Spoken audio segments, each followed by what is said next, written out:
ठीक है, चलें जी। अच्छा, लास्ट सेशन में हम लोगों ने जो चीज़ें कवर करी थी वो क्या थी, अगर किसी को याद हो?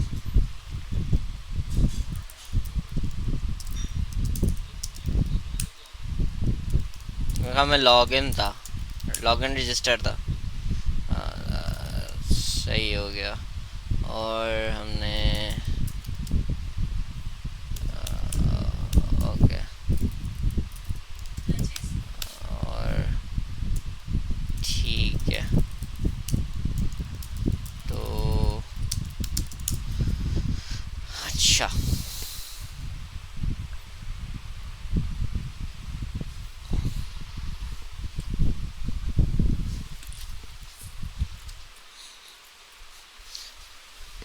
सही है जी। तो हमारा वेब क्लाइंट आ गया। वेब क्लाइंट के अंदर हम देख लेते हैं। वेब क्लाइंट के अंदर हमने जो चीज़ें थी हमारी, हमने पेजेस बनाए थे, लॉगिन एंड रजिस्टर। ठीक है, परफेक्ट, सही है। और ये हमारे कंपोनेंट्स भी आ गए, नॉट फाउंड, और हमने 404 का पेज बनाया था। सही है। तो अब इसके बाद हम ये स्टार्ट करते हैं कि अब हम थोड़ा सा बैकएंड की तरफ मूव करते हैं, कि थोड़ा सा इनिशियलाइजेशन वगैरह कर लेते हैं, कि या एक देख लेते हैं कि हमारे पास क्या क्या चीज़ें उसकी रिक्वायर्ड है।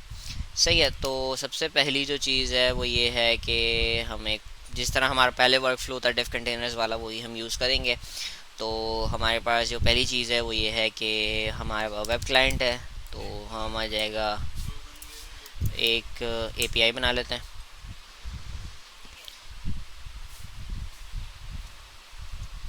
ठीक है। एपीआई के अंदर हमने सबसे पहले एक फाइल बना ली, जिसको हम नाम दे देते हैं डॉकर फाइल के नाम से। अच्छा, और डॉकर फाइल के अंदर हमने सबसे पहले बेस इमेज डिफाइन करनी होती है। बेस इमेज तो हमारी ऑब्वियसली नोड एल्पाइन की ही होगी। सही हो गया। तो सबसे पहले स्टार्टिंग ऑफ हमारे पास जो चीज़ है वो ये वर्क कर रहे हैं, वो है नेस्ट.js। ठीक है, आप लोगों में से नेस्ट.js का किसी को कोई आइडिया, या कोई कि क्या है, कि क्यों है?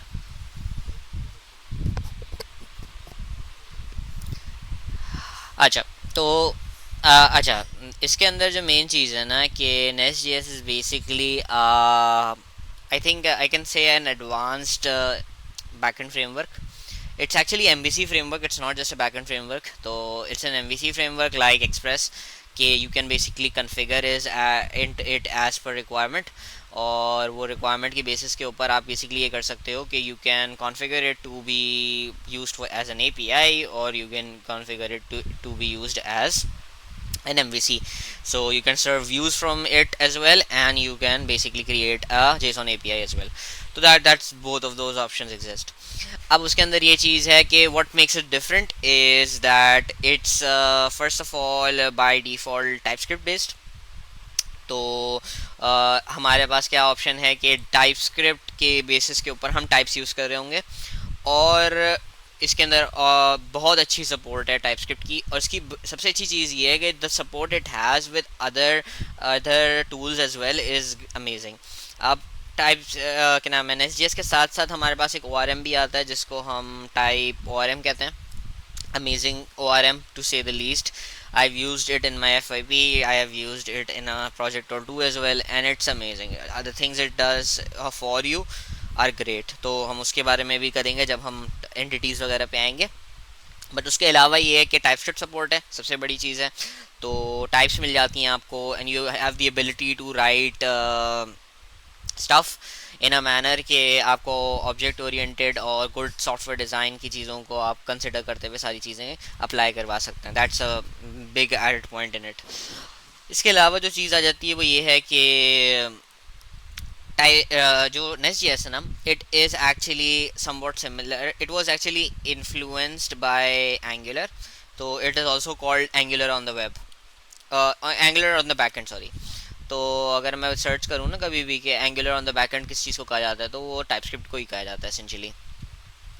तो angular on the back and क्यों, क्योंकि एंगुलर जब आया था ना तो एंगुलर ने टाइपस्क्रिप्ट इंट्रोड्यूस कराई थी, और एंगुलर ने दूसरी चीज़ जो इंट्रोड्यूस कराई थी वो थी उसका डीआई एस्पेक्ट। डीआई एस्पेक्ट क्या है? डीआई को कहते हैं हम डिपेंडेंसी इंजेक्शन।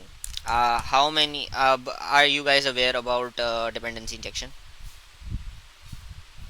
ओके, तो डिपेंडेंसी इंजेक्शन जो है ना, dependency injection is a principle, it's actually a practice that we follow। तो उसके अंदर ये होता है कि जब आपके पास एब्स्ट्रैक्शन होती है ना सॉफ्टवेयर के अंदर, जब हम थोड़ा सा प्रैक्टिकली देखेंगे तो हमें ज़्यादा अच्छा समझ आएगा। तो बट उसका जो कोर प्रिंसिपल है वो ये है कि rather than explicitly instantiating the objects of any required dependencies of a class, rather than instantiating them explicitly what I mean explicitly is कि for instance मेरे पास अगर क्लास है, for instance मैं बोलता हूँ कि मेरे पास एक क्लास है जिसको मैं कहता हूँ क्या नाम दे देता हूँ उसको, मैं कस्टमर सर्विस का नाम दे देता हूँ for instance। और कस्टमर सर्विस को जिस चीज़ की ज़रूरत है वो है कि मैं बोल देता हूँ कि और उसको जिस चीज़ की ज़रूरत है वो है कि उसको कस्टमर रिपोजिटरी की ज़रूरत है, और रिपोजिटरी जो है वो बेसिकली आपको हेल्प करती है इंटरैक्ट करने के लिए विद दी डेटाबेस।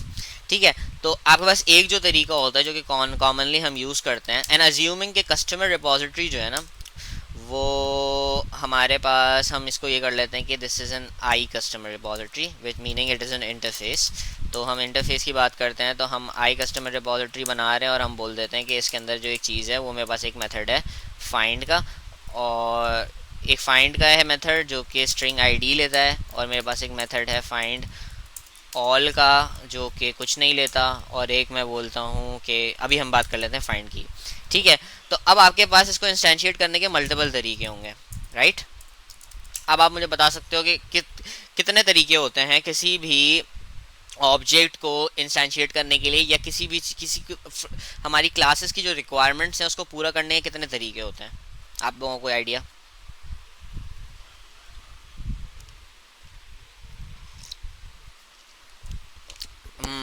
बेसिकली अगर मुझे मिसाल के तौर पे इस वेरिएबल को पॉपुलेट करना है, this is a reference eight the moment ना, ये तो एक सिंपल वेरिएबल है, ये तो रेफरेंस टाइप है। इस रेफरेंस वेरिएबल को अगर मैंने किसी इंस्टेंस वेरिएबल के साथ या किसी इंस्टेंस के साथ या किसी मेमोरी लोकेशन के साथ पॉपुलेट करवाना है या उसमें ये वैल्यू डालनी है, तो मेरे पास कितने तरीके होते हैं जनरली? नहीं नहीं नहीं नहीं, इसको इस तरह से नहीं दिखते हमें। हम ये बोलते हैं कि ये जो वेरिएबल है इस वेरिएबल को वैल्यू देने के कितने तरीके हैं। एक तरीका तो ये है कि मैं एक क्या नाम है हार्ड कोडेड वैल्यू दे दूं इसको।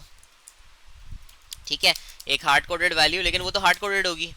फॉर इंस्टेंस इस आई कस्टमर रिपोजिटरी का जो वो है इंटरफेस है, मैं इंटरफेस कह रहा हूँ सॉरी, इसको एक क्लास है जो कि क्लास का नाम मैं बोल देता हूँ कि कस्टमर, मैं बोल देता हूँ कस्टमर रिलेशनल मतलब कि ये this is attach to a relational database, और मैं बोल देता हूँ कि रिपोजिटरी है मेरे पास, और ये जो कर रही है वो कर रही है इसको इम्प्लीमेंट,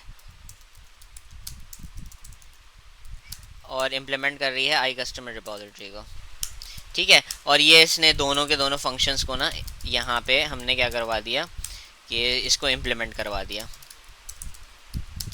ठीक है, तो एक ये क्या आ गई, ये इसकी इम्प्लीमेंटेशन आ गई, इस इंटरफेस को इम्प्लीमेंट करने वाली एक क्लास आ गई हमारे पास।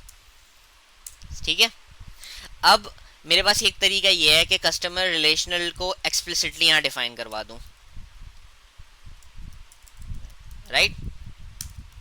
एक तरीका तो मेरे पास ये हो गया, लेकिन इससे इशू क्या है? इससे इशू ये है कि क्या इस हायरार्की में एब्स्ट्रैक्शन है? हाँ है, एग्रीड है, लेकिन प्रॉब्लम क्या है?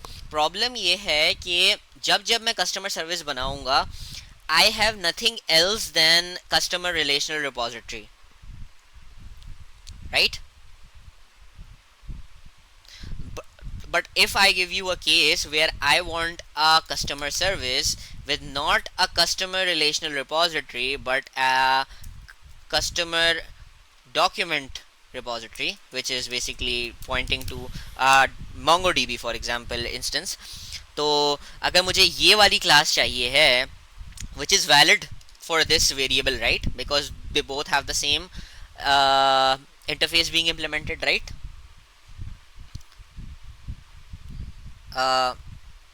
यहाँ तक बात समझ आई?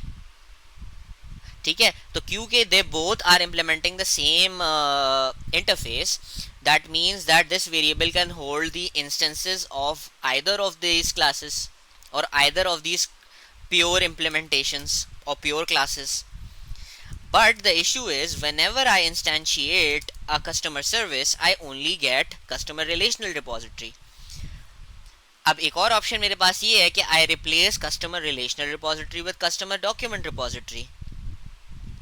But again, now I am tied to again a single variant of my hierarchy, that whenever I instantiate customer service, I only get customer document repository, which is again, now what is this? What principle am I violating here? Any guesses?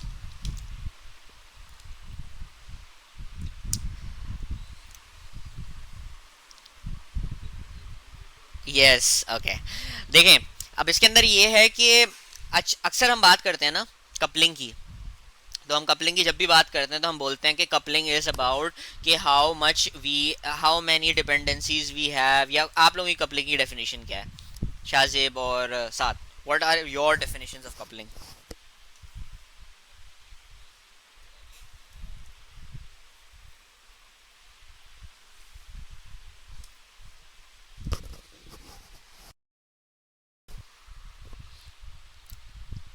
You don't know coupling? Okay. जब दो modules एक दूसरे पर dependent होते हैं तो that creates a coupling, right, as simple as I can put it, right. अब what is a dependency? Dependency को आसान लफ्जों में अगर हम कहें कि मॉड्यूल, एनी मॉड्यूल और any module, by module I mean a generic sense, a module वो पैकेज भी हो सकता है, नेमस्पेस भी हो सकता है, वो एक क्लास भी हो सकती है, कुछ भी हो सकता है. when a module is using another module, that is a dependency, as simple as you can. कि जब भी आपसे कोई पूछे ना कि डिपेंडेंसी क्या होती है, क्या इस हायरार्की में डिपेंडेंसी क्या है, you only ask one question: which class is using which class? Since customer service is using the hierarchy of iCustomer repository, that means it is dependent on iCustomer repository. That is it. That is as simple as I can keep it. अब होता ये है कि coupling जो होती है ना, high coupling और लो कपलिंग का कॉन्सेप्ट आप लोगों ने पढ़ा होगा. तो हाई कपलिंग, वो लूज कपलिंग और टाइट कपलिंग वाली बात होती है ना. हाँ, एसई में भी पढ़ा था, एसडीए में भी पढ़ा था, थोड़ा बहुत ऊप में भी पढ़ा था. तो टाइट कपलिंग क्या होती है? टाइट कपलिंग इज, वो हम बोलते हैं ना कि हाई कोहेजन और loose coupling, best software module वो होता है. तो टाइट कपलिंग क्या होती है? टाइट कपलिंग ये होती है, tight coupling on a generic sense जिस चीज़ से एसोसिएटेड होती है कि जब एक आपके पास कॉन्क्रीट क्लासेस होती हैं. सबसे बड़ा मसला ये होता कि मेरे पास यहाँ पे आई कस्टमर रिपोजिटरी नहीं होता, मेरे पास डायरेक्टली कस्टमर डॉक्यूमेंट रिपोजिटरी होता या फिर कस्टमर रिलेशनल रिपोजिटरी होता. जब ये काम हो रहा होता ना, तो this is a bigger problem, because now I am dependent on not an abstraction but a concrete type.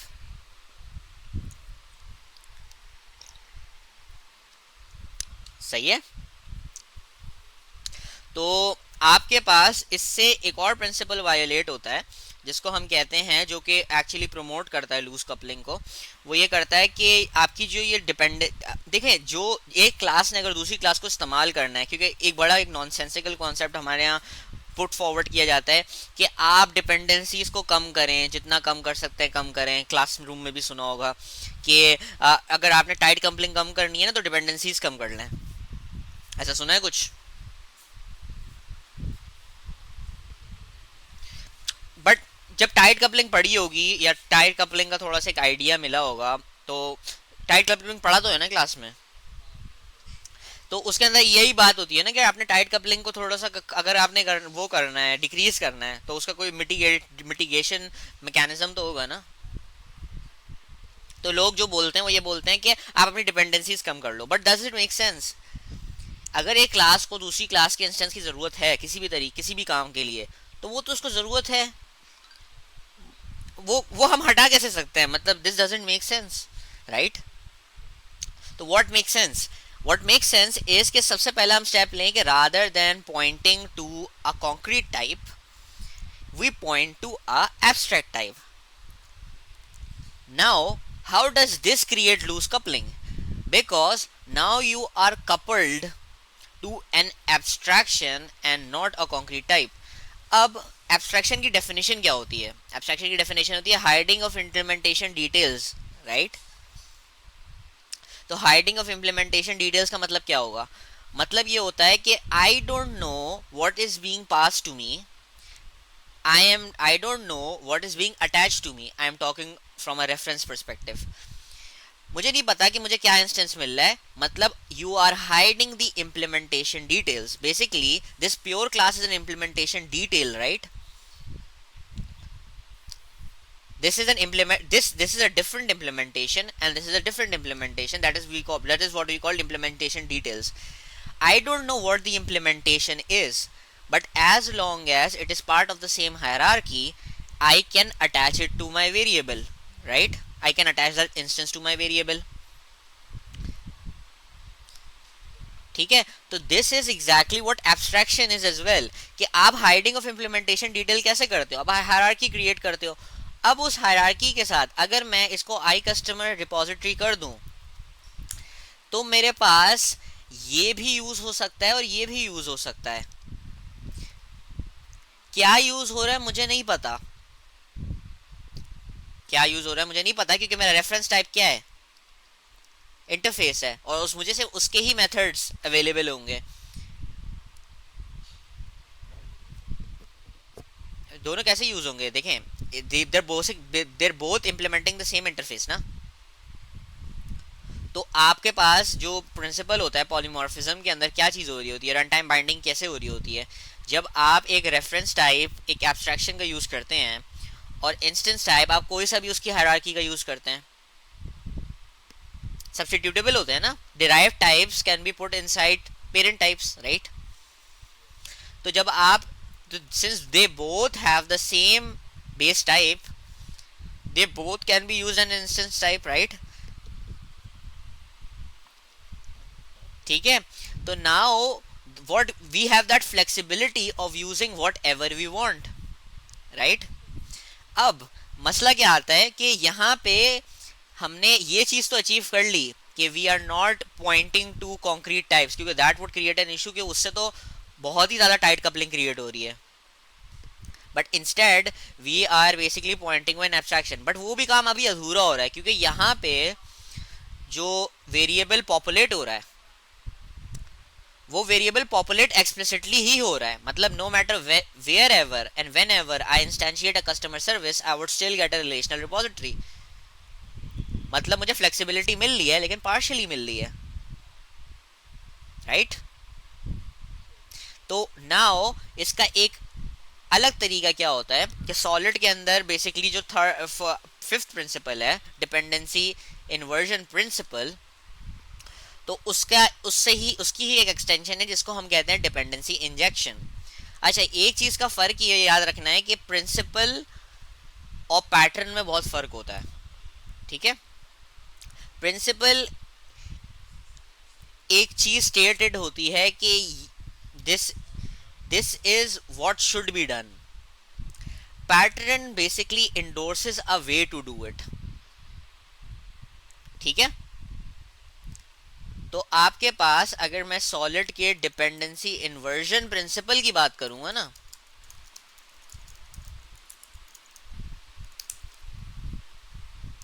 तो डिपेंडेंसी इन्वर्जन प्रिंसिपल क्या कहता है? High level module should not, इसका एक अच्छी डेफिनेशन ये है कि high level module should not depend on low level modules, both should depend upon abstraction.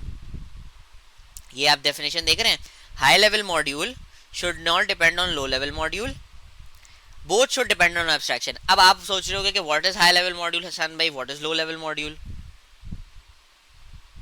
तो high level module is in our case customer service, जो यूज कर रहा है, जो यूज कर रहा है, ठीक है। एरो जिसकी तरफ से इनिशिएट हो रहा है, जैसे मैंने आपको बताया था ना, जो जो डिपेंडेंसी क्रिएट कर रहा है, डिपेंडेंसी मैंने क्या बोला था, one module uses another module that is an dependency. यहाँ पे डिपेंडेंसी एरो कहाँ से आ रहा है, high level to low level, मतलब high level is using low level, ठीक है। तो जिस क्लास में मतलब low level module is being used inside a high level module, ठीक है, ऐसे ही है। अब इसको हमने क्या बोल दिया, हमने इसको डिपेंडेंसी इन्वर्जन कर दी, डिपेंडेंसी की डिपेंडेंसी इन्वर्जन क्या कर दी, डिपेंडेंसी इन्वर्जन के अंदर हमने बोल दिया कि हाई लेवल मॉड्यूल अभी डायरेक्टली डिपेंडेंट था, जैसे मैंने थोड़ी देर पहले भी बात करी थी लो लेवल मॉड्यूल के ऊपर। हम हाई लेवल मॉड्यूल को डिपेंड करवाएंगे एब्स्ट्रैक्शन लेयर के ऊपर, जो कि हमारे केस में आई कस्टमर रिपोजिटरी है, ठीक है। और लो लेवल मॉड्यूल जी बेसिकली हमने हमने ये कर दिया कि पहले क्या हो रहा था, this is rigidity, A is dependent on a concrete class B. We in software design we try to make sure as much as possible that we are not dependent on concrete classes, because if you're dependent on concrete classes उसके अंदर से हमारी flexibility eliminate हो जाती है। because वही वाली बात, if I want to at certain moment of time use customer document repository I cannot, because I am dependent on a customer relational repository which is a pure type, right? तो आप क्या कर देते हो, आप इस डायग्राम को इस तरह इन्वर्ट कर देते हो कि A is dependent upon interface, A is dependent upon interface and B is implementing the interface, B C are implementing the interface. तो यानी आपको इनके बारे में कुछ नहीं पता, आपको सिर्फ इसके बारे में पता है, राइट? अब डिपेंडेंसी इंजेक्शन क्या कहता है, डिपेंडेंसी इंजेक्शन ये कहता है कि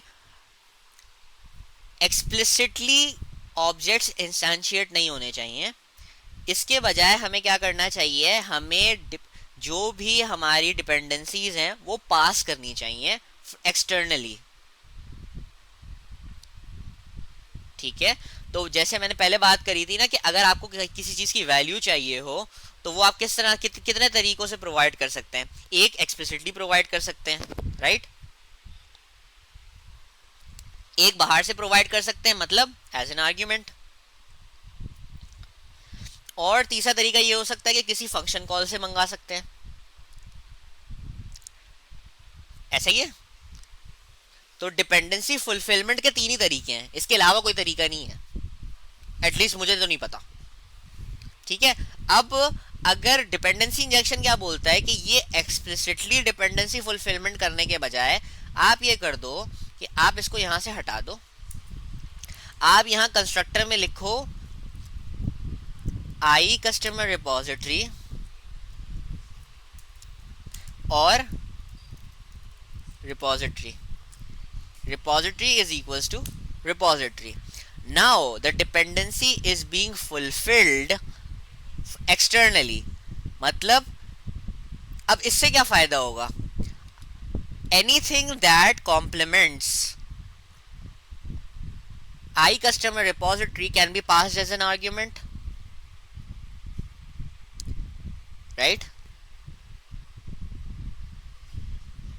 Right now how are these different?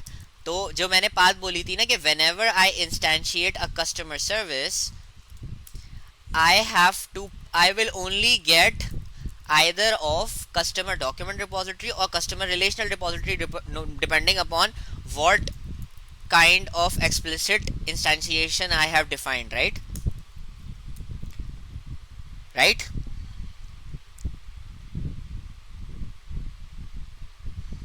हाँ, अब यहाँ पे अगर मैंने इसको कंस्ट्रक्टर यानी अब वही वाली बात कि डिपेंडेंसी को मैं इंजेक्ट कर रहा हूँ as parameters inside the constructor, this gives me the flexibility to do this customer document repository and customer,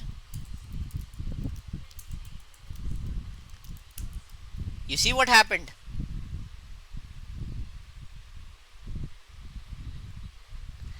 देखिए पहले हमने क्या करा था, हम कोई एक्सप्लिसिट क्लास बता रहे थे ना, एक्सप्लिसिट रेफरेंस वो बता रहे थे, इंस्टेंस टाइप बता रहे थे, यहाँ पे एक्सप्लिसिटली न्यू कर रहे थे। मतलब कि whenever you create the customer service you only get repository of either of these whatever has been explicitly wrote, right. जब हमने बात करी कि हम डिपेंडेंसी इंजेक्शन के पैटर्न को इम्प्लीमेंट करेंगे, तो डिपेंडेंसी इंजेक्शन का पैटर्न बोलता है कि आपकी डिपेंडेंसीज फुलफिल एक्सप्लिसिटली नहीं होनी चाहिए, एक्सटर्नली होनी चाहिए। मतलब मेरी क्लास की जितनी भी डिपेंडेंसीज है ना, वो मैं इंजेक्ट करूंगा। तो यहाँ पे मैंने क्या करा है, मैंने अपनी मर्जी के मुताबिक, मुझे इस वाली सर्विस के लिए कस्टमर रिलेशनल रिपोजिटरी चाहिए थी, मैंने वो इंजेक्ट करवा दी। मुझे इस वाली के लिए कस्टमर डॉक्यूमेंट चाहिए थी, मैंने ये वाली इंजेक्ट करा दी। ये दोनों वैलिड क्यों हैं? क्योंकि आर्ग्यूमेंट टाइप आई कस्टमर रिपोजिटरी का है, जो कि एब्स्ट्रैक्शन है, जबकि इंस्टेंसेस जो पास हो रहे हैं वो प्योर टाइप्स के हैं। कस्टमर सर्विस को अभी भी नहीं पता कि उसको क्या पास हो रहा है, लेकिन वो ये दोनों मेथड कॉल करवा सकता है क्योंकि वो इंटरफेस के पार्ट हैं। तो no matter whenever we want, हम ये रेफरेंस चेंज कर सकते हैं and nothing would break. Why would nothing break? Because both have the function find in them and find all in them. तो नाउ अगर मैं बोलता हूं ना कि अगर कस्टमर सर्विस के अंदर एक मेथड है फाइंड ऑल, और मैं फाइंड ऑल के अंदर रिपोजिटरी के थ्रू फाइंड ऑल कॉल करवा रहा हूं, ठीक है। तो रिपोजिटरी जो है, रिपोजिटरी इन दिस केस, अब देखो मैं आपको एक डिफरेंस दिखाता हूं। अगर मिसाल के तौर पे मैं यूज कर रहा होता, मैं एक वो दिखा देता हूँ, इसको मैं कर देता हूँ DI वाली, और मैं इसको कर देता हूँ प्योर वाली। अगर मेरे पास मिसाल के तौर पे कस्टमर मेरे पास होता प्योर कस्टमर, यहाँ तक की बात क्लियर है, समझ आ रहा है, ठीक है। और अगर मैं कर दूं कि न्यू प्योर कस्टमर रिपोजिटरी, और मैं कर देता हूँ public class pure customer repository, और इसके अंदर मैंने मिसाल के तौर पे एक फाइंड ऑल का फंक्शन बनाया हुआ है, ठीक है, फाइंड ऑल का फंक्शन बनाया हुआ है। अब प्योर कस्टमर सर्विस के अंदर क्या हो रहा है? प्योर कस्टमर सर्विस के अंदर क्या कर रहा है, मैं एक्सप्लिसिटली डिफाइन करवा रहा हूँ, और मैं यूज क्या कर रहा हूँ, प्योर टाइप यूज कर रहा हूँ। मतलब मैंने सॉलिड का जो D है, डिपेंडेंसी इन्वर्जन प्रिंसिपल, वो इम्प्लीमेंट नहीं करा हुआ है, क्योंकि high level module is dependent on, directly dependent on a low level module, right. अब मैं फाइंड ऑल कॉल करवा रहा हूँ, ये कोड चल रहा है। At any moment of time अगर मैं ये फाइंड ऑल को बोलता हूँ, यार ये फाइंड ऑल का ना नाम थोड़ा ना एम्बिगुअस है, मैं इसको फाइंड ऑल कस्टमर कर देता हूँ। जब मैं ये चेंज करूंगा तो क्या ये कोड फटेगा? नहीं फटेगा ना, because my class was directly tied to a concrete type. अब यही काम अगर मैं DI के अंदर करता तो ये क्या एरर देता मुझे कि there is no function implemented for find all, right. Secondly सबसे बड़ी चीज जो है वो ये कि फॉर इंस्टेंस एक और हम बात करते हैं कि अब अगर मैं बोलता हूं कि मेरे पास DI वाला जो एस्पेक्ट है, अगर मिसाल के तौर पे मैं इसको एक रियल टाइम सिचुएशन पे मैप करवाता हूं। आप एक कंपनी में काम कर रहे हो, वहाँ पे DI इम्प्लीमेंटेड है। वो बोलते हैं कि फॉर इंस्टेंस वर्जन वन के अंदर we are basically using relational databases, and now we want to migrate to, for instance, document databases. So how easy would it be if DI was implemented to just change the constructor call of customer service and change nothing? Your class would be required to change nothing.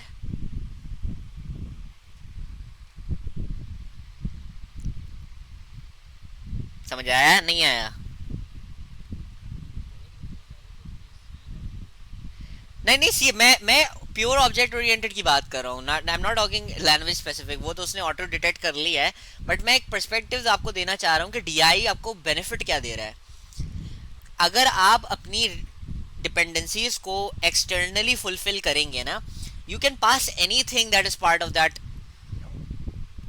मिसाल के तौर पे मेरी customer service, ये जो मैं मिसाल के तौर पे CS1 बना रहा हूँ और मैं CS2 बना रहा हूँ, CS1 is required in a contact. मिसाल के तौर पे मैं एक और आपको पर्सपेक्टिव देता हूँ कि मिसाल के तौर पे CS1 कहाँ इस्तेमाल हो रही है, मेरे बैकएंड में यूज़ हो रही है जो कि मेरा बेसिकली API है, और CS2 जो है वो सेम कोड बेस को यूज़ कर रही है but in the analytics backend. अब आपको पता है कि एनालिटिक्स कहाँ इस्तेमाल होती है। एनालिटिक्स के अंदर आपके पास बिग डेटा होता है, तो आप कोशिश करते हैं कि आप क्लस्टर्स पे काम करें। क्लस्टर्स पे काम करना होता है तो आप कोशिश करते हैं कि आप डॉक्यूमेंट डेटाबेसेस को प्रेफर करें, right.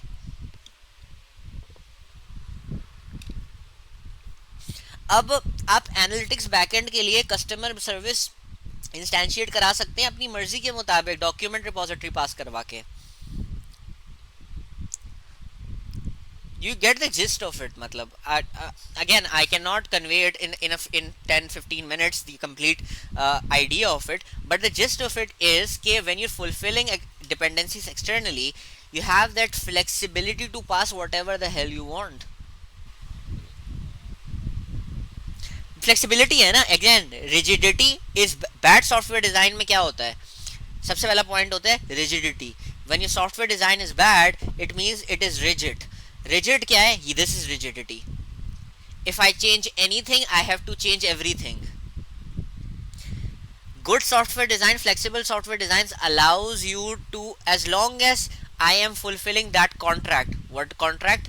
Customer service, customer DI customer service जो expect कर रही है, as long as I am fulfilling that, my code would build, and whatever I pass to it will be evaluated on the fly on run time.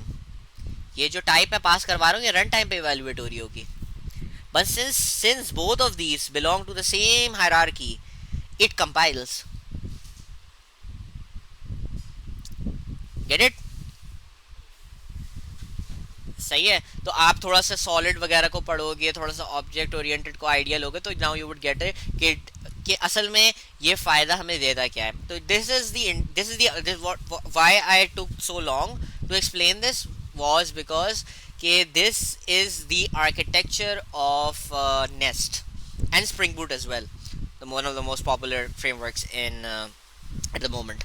सो वो चीज़ें आपके पास क्या है कि these are very popular tools and DI is possibly one of the best concepts, और DI based frameworks मुझे बहुत अच्छे लगते हैं APIs के लिए, just because कि how flexible they are, just because how clean they are to implement.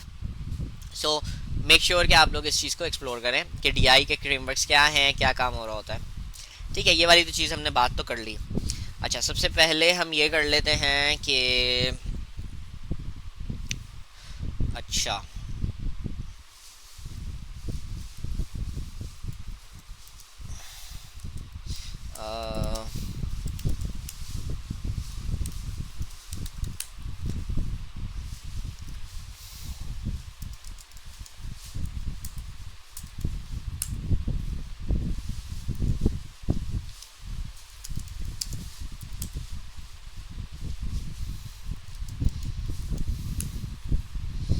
ठीक है, तो हम ब्रांच चेंज कर लेते हैं, जेट चेकआउट डैश भी। तो वो थोड़ा वो तो नहीं हो गया क्या नाम है, बहुत ज़्यादा theory theory. I hope I didn't bore you guys. हाँ, ओवरवेलमिंग थोड़ा सा। बट अगेन मैं ये सारी चीज़ इसलिए बताता हूँ कि I just don't want you guys to make it a full stack course. I want you to learn about good software design. I want you to learn about कि ये principles actually क्यों इस्तेमाल हो रहा है, कहाँ इस्तेमाल हो रहा है। मतलब मैं टूल पढ़ा दूँ आपको, बट अगर आपको नज़र आएगा ना कि DI का टूल कौन सा है असेंशली, कि DI अगर इस्तेमाल हो रहा है तो DI इस्तेमाल हो क्यों रहा है, कौन सा प्रिंसिपल है। Solid is a very, you know how important solid principles are and how popular it is. तो सॉलिड के ही प्रिंसिपल को इम्प्लीमेंट कर रहा है ना ये चीज़, तो हमें पता होना चाहिए कि हम क्या काम कर रहे हैं। ठीक है, तो अब हम API का फोल्डर खोल लेते हैं और हम वही अपना डेवलपमेंट कंटेनर्स वाली फिलॉसफी को आगे लेते चलते हैं कि हमारे पास यहाँ पे एक इंस्टेंस को लिया और यहाँ पे हम सबसे पहले क्या बनाएंगे, बताओ भाई, तुम लोग सेशंस लेते रहे हो। सबसे पहले हम क्या करते हैं जब डेवलपमेंट कंटेनर्स बना रहे होते हैं,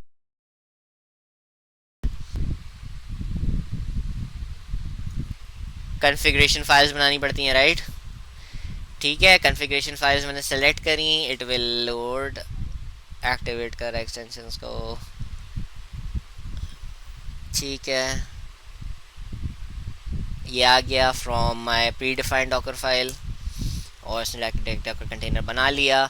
मेरा वेब क्लाइंट किसके ऊपर चल रहा है, मेरा वेब क्लाइंट चल रहा है 3000 पे, तो मैं API को चला दूंगा किसके ऊपर, पोर्ट फॉरवर्डिंग करनी पड़ती है कंटेनर से टू योर लोकल मशीन, ये भी बताया था लास्ट टाइम। ठीक है, तो हम इसको 5000 पे चला देते हैं। ठीक है, ये हमने कर दिया, ट्रेलिंग कॉमा नहीं चाहिए, सही हो गया। और अब हम इसको एक काम करते हैं कि ये सारी चीज़ें के बाद अब हम इसको ओपन करते हैं, ओपन फोल्डर इन कंटेनर, और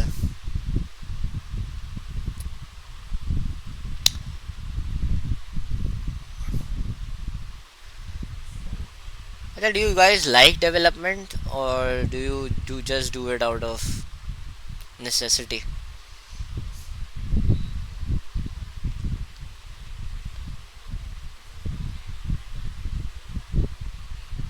हाँ,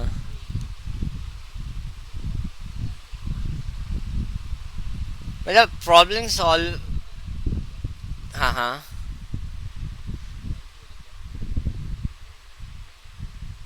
हाँ, दैट इज ओके, मतलब दैट्स अ ह्यूमन, हाँ, it's human psychology, that's just the nature of our job, right. It is tiring to an extent, but ये है कि if you enjoy it you'll find yourself do, you know, time investing time in it as much as possible।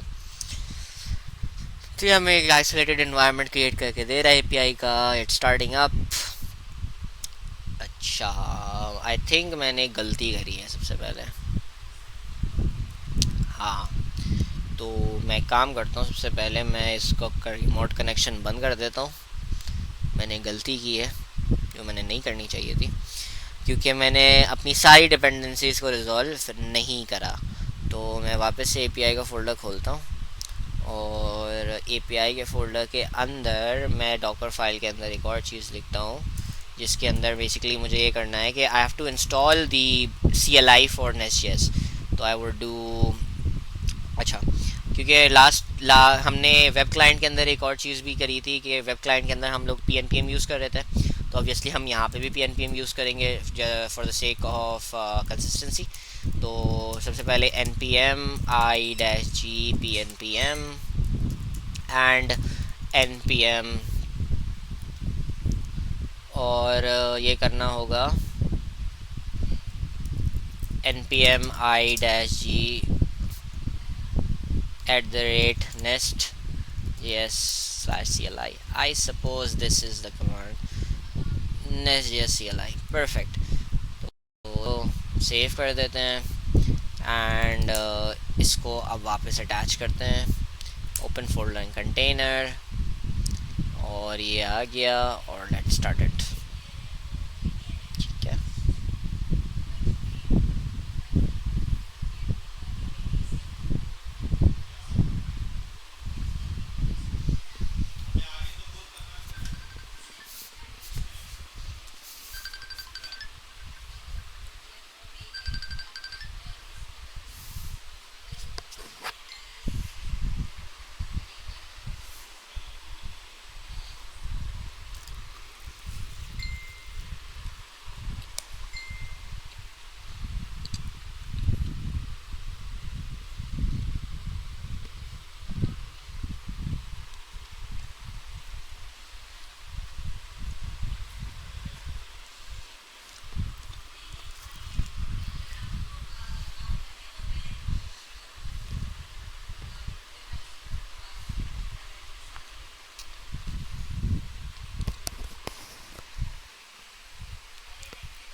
ठीक है, ये हमने बना लिया अपना प्रोजेक्ट। ठीक है, इसके बाद हम ये करेंगे कि सबसे पहले हमने क्या करना है, सबसे पहले हमारे पास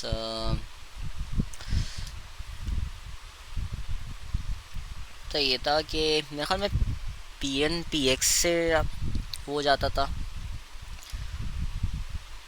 तो वो देख लेते हैं। अच्छा, नेक्स्ट न्यू प्रोजेक्ट नेम, तो नेक्स्ट न्यू प्रोजेक्ट का नाम हम ऐप ही रख देते हैं। है? ऐसा कैसे हो सकता है भाई, this is weird.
Wow, there's nothing. This is equally weird for me. Oh wow, ज़बरदस्त।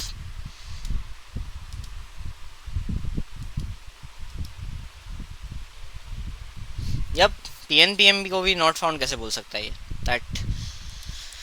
काम करते हैं ज़रा इसको, देखिए दिस इज व्हाट हैपेंस।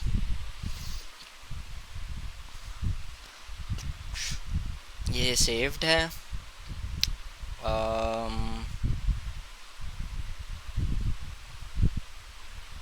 सही है तो तब let's see, docker images, okay, docker rmi vsc api, okay, docker ps-a, docker rm00, basically by the way rm is for removing processes and RMI is for removing images, because we have already an image in place. We'll try to remove it and make sure that we have a fresh environment to work with. So now we will open container in and we'll do this. ठीक है, terminal के अंदर आप लोगों को एक idea मिल जाता है कि what is being downloaded, what is not being downloaded. Okay, now it's downloading.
Okay.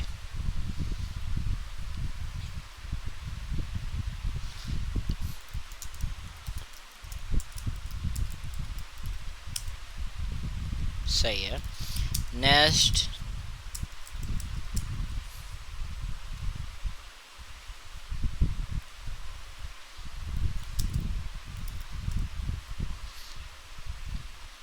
Wow. Which package manager would you like to use? I would like to use PNPM, please. Installation in progress.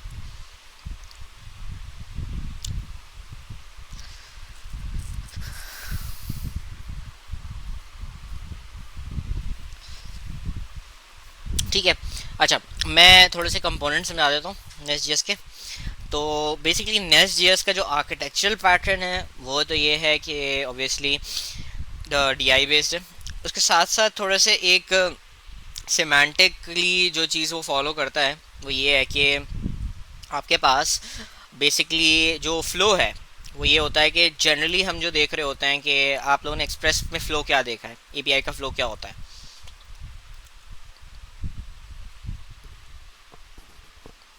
नहीं मतलब request response का जो flow होता है वो क्या होता है जनरली।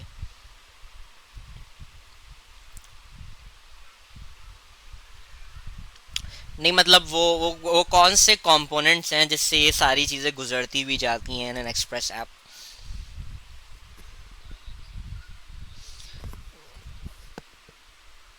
अच्छा चलो एक सेकंड। हमारे पास एक्सप्रेस के अंदर जो कॉन्सेप्ट होता है वो होता है मिडलवेयर्स का, right.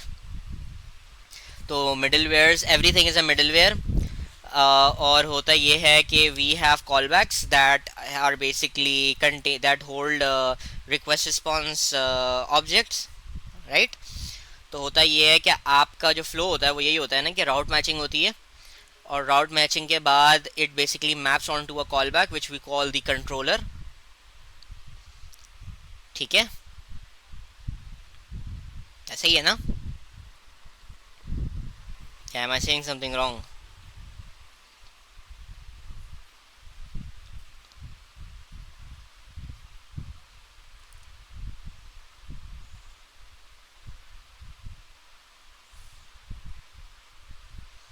Hello, am I Audible?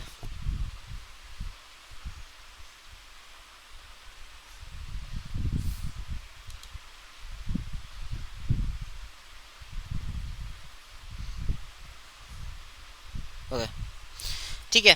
तो आपके पास फ्लो कुछ इस तरह से होता है। तो हमारे पास एक जो कॉमन फ्लो भी होता है ना, जो कि फॉलो किया जाता है in API development most specifically, and उसका ये चीज़ आपको बहुत कॉमनली एंगुलर में भी नज़र आएगी। एपीआई तो नहीं है, वो फ्रंट एंड फ्रेमवर्क है, बट स्टिल वो उसको जिस तरह से उस चीज़ को एक अपना सिमेंटिकली जिस तरह अरेंज करता है अपनी सारी चीज़ों को, कंपोनेंट्स जो बनाता है, वो ये होता है कि आपके पास हमारे पास ट्रेडिशनली जो एपीआई कंपोनेंट्स होते हैं ना, जो कि मोस्ट पॉपुलरली अब यूज़ हुआ जाता है, वो होता ये है कि we have controllers, we have services, and we have repositories. ठीक है। तो इनका नाम कभी सुना हुआ है किसी ने इससे पहले? नहीं, इन तीनों चीज़ों का। वैसे तो हमने एक्सप्रेस की बात कर ली ना। एक्सप्रेस में तो ये होता है ना, एक्सप्रेस में basically the syntax is like app dot gate है। तो ऐप डॉट गेट के अंदर आपका राउट मैप हो गया, और उसके बाद रिक्वेस्ट और रिस्पॉन्स आपके पास एक कॉल बैक से हैंडल हो रहे होते हैं, और उसके अलावा कोई एडिशनल मैप, एडिशनल स्ट्रक्चर नहीं है एप्लीकेशन का। ऐसा ही है ना? रिक्वेस्ट और रिस्पॉन्स को आप क्या करते हो कि रिक्वेस्ट और रिस्पॉन्स आपके पास ऑब्जेक्ट्स यूज़ करके आप रिक्वेस्ट की एट्रीब्यूट्स को हैंडल कर लेते हो, रिस्पॉन्स के एट्रीब्यूट को हैंडल कर लेते हो। That's about it, right? ठीक है। एक अब जो हम थोड़े मॉडर्न डेवलपमेंट में बात करते हैं या फुल फ्लैश फ्रेमवर्क्स के लिहाज से बात करते हैं, तो उनके अंदर आपके पास जो कॉमन आपको नज़र आएंगी ना चीज़ें, वो होती हैं कि we have controllers, we have services, and we have repositories. अब होता ये है कि इसका ताल्लुक एक बहुत अच्छी चीज़ से होता है जिसको हम कहते हैं कि again your every component of your application should be doing only one thing. That is best practice. हमने पिछली दफ़ा भी बात करी थी, ठीक है। इस बात से कोई डिसएग्रीमेंट है कि it should be doing more than one thing? No. ठीक है, अब आपके पास क्या होता है, कंट्रोलर का काम क्या होता है, कंट्रोलर का एसेंशियली काम क्या होता है, व्हाट डू यू गाइस क्या नाम है थिंक, या what is your assumption what a controller should do? हाँ, सही है, ठीक है, हाँ, इट्स समवॉट लाइक दैट कि कंट्रोलर का काम ये होता है रिक्वेस्ट लेना और रिस्पॉन्स देना। ठीक है, take in a request and give back a response, nothing more nothing less. ठीक है, तो what is a no no in the case of controllers then, जो मैंने बात अभी कही, it should take a request and it should give back a response, nothing more nothing less. What is the case of, what is a no no case, ये तो बिल्कुल नहीं होना चाहिए कंट्रोलर्स के अंदर। वैसे तो एक ही होगी टेक्निकली, अगर हम देखें एक राउट मैच हुआ तो एक ही रिक्वेस्ट होगी ना। हमारे तो राउट मैचिंग जो होती है वो तो एग्जैक्ट मैचिंग होती है ना। थोड़ा और सोचें, हमारे पास, हमने लेयर्ड आर्किटेक्चर पढ़ा है ना सबने सॉफ्टवेयर इंजीनियरिंग एसडीए में, लेयर्ड आर्किटेक्चर पढ़ा है, 3 टीयर आर्किटेक्चर है यार। चले चले, थ्री टीयर आर्किटेक्चर का तो पता होगा ना। थ्री टीयर आर्किटेक्चर में क्या होता है, visual layer, business logic layer, database access layer. नहीं पढ़ा? चलो चलो कोई बात नहीं, चलो मैं बता देता हूँ यार, कोई मसला थोड़ी है। ठीक है, होता ही है कि आपकी एप्लीकेशन के बेसिक कंपोनेंट्स क्या होते हैं, विजुअल लेयर होती है, बिजनेस लॉजिक लेयर होती है, और डेटाबेस लेयर होती है। बिजनेस लॉजिक लेयर के अंदर क्या होता है, बिजनेस लॉजिक लेयर के अंदर वो सारी डिसीजन मेकिंग या इम्प्लीमेंटेशन होती है ना, कि आपने उस डेटा से करना क्या है, किधर भेजना है। क्योंकि अगर आप सॉफ्टवेयर डेवलपमेंट की या प्रोग्रामिंग की इन जनरल बात करते हैं ना, तो हमसे दो काम करते हैं, हम प्रोग्रामिंग के अंदर से दो काम करते हैं। वो दो काम क्या होते हैं, एक होती है कंप्यूटेशन और एक होती है validation. That is it, think of it for a moment. आप प्रोग्रामिंग में और कोई काम करते हैं? आप डेटा वैलिडेट करते हैं, ये इस तरह का है, उस तरह का, इस तरह का है, उसको कंप्यूट करते हैं जिस हिसाब से आपने कंप्यूट करना होता है, बस, और कोई काम तो नहीं करते ना। तो प्रोग्रामिंग के अंदर, बिजनेस लॉजिक के अंदर, ये जो कंप्यूटेशन का एलिमेंट है या वैलिडेशन का एलिमेंट है, ये सारा का सारा बिजनेस लॉजिक में आता है। तो आपके कंट्रोलर के अंदर बिजनेस लॉजिक तो होनी ही नहीं चाहिए है। Any sort of validation, any sort of computation, ये दो बहुत कीवर्ड्स हैं। No computation no validation, controller का काम ये नहीं है। कंट्रोलर का काम रिक्वेस्ट लेना है और फिर क्या करना है, एक अप्रोप्रिएट सर्विस को कॉल करवाना है। अब सर्विस क्या वाला है भाई, सर्विस का काम ये है, सर्विस जो है, service is that component in your application that holds the business logic of your application. What do I mean by business logic, ये सारी जितने काम आप कर रहे होंगे ना, कि क्या नाम है, आपने ये चीज़ चेक करनी है और फिर ये डिसीजन लेना है, वो चीज़ चेक करनी है, ये डिसीजन लेना है, वगैरह वगैरह, ये जितने काम है, ये सारा का सारा काम कहाँ हो रहा होगा, ये सारा का सारा काम सर्विसेज में हो रहा होगा। ठीक है, ठीक है। अब सर्विसेज का क्या काम नहीं है, जैसे हमने बात कर ली, कंट्रोलर्स का ये काम नहीं है कि वो कोई भी कंप्यूटेशन या वैलिडेशन करें या बिजनेस लॉजिक से डील करें। तो सर्विसेज का क्या काम नहीं है, सर्विसेज का काम डेटाबेस से एक्सेस करना नहीं है। ठीक है, तो डेटाबेस से एक्सेस कौन करेगा, तो एक कॉमन टर्म जो यूज होती है वो कहलाती है repositories, which is a very common concept. Repository pattern अगर आप पढ़ेंगे जाके तो आपको आइडिया हो जाएगा। Repository is that layer that provides you with certain functionality that you can use to basically query your database या data source। ठीक है, अच्छा, इस सब से आपको क्या आइडिया हो रहा है, हर कंपोनेंट एक सिंगल काम कर रहा है, राइट तो मतलब anything related to the database you would be looking at the repositories and not the business logic, because now you're not dealing with computation validations, you're only dealing with database logic, right?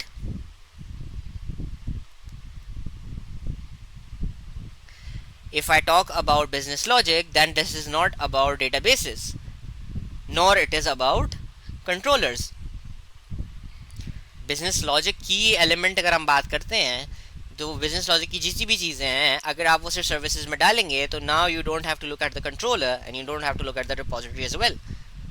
और अगर मैं बोलता हूँ कि if I talk about in the sense of request and response, it is not about the business logic, neither it is about the repositories. It is only about request कौन लेता है, controller लेता है, रिस्पॉन्स कौन देता है, controller देता है. तो इन दोनों का काम अगर होगा तो what I have to look at is the controller, right? So now this basically helps you implement a principle which we call the single responsibility principle. The single responsibility principle states that आपके पास मैं if I give you the definition of it, ओ भाई ये नहीं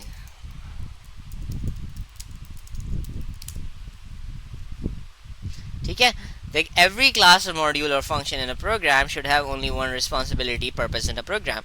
ठीक है, इसका जो commonly used definition है कि every class should have only one reason to change. अच्छा, तो अब आपके पास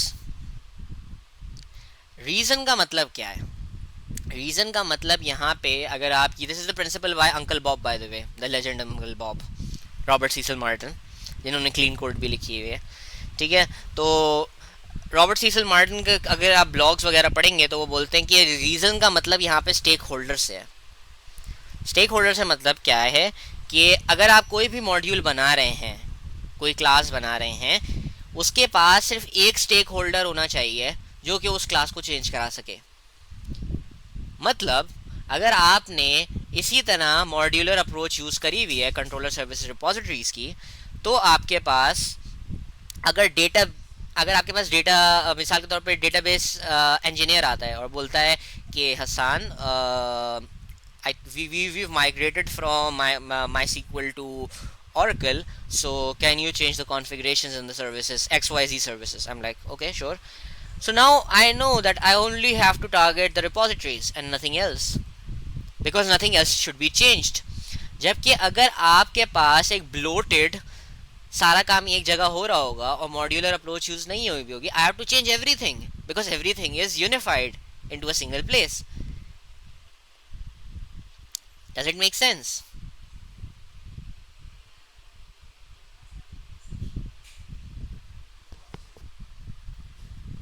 हेलो,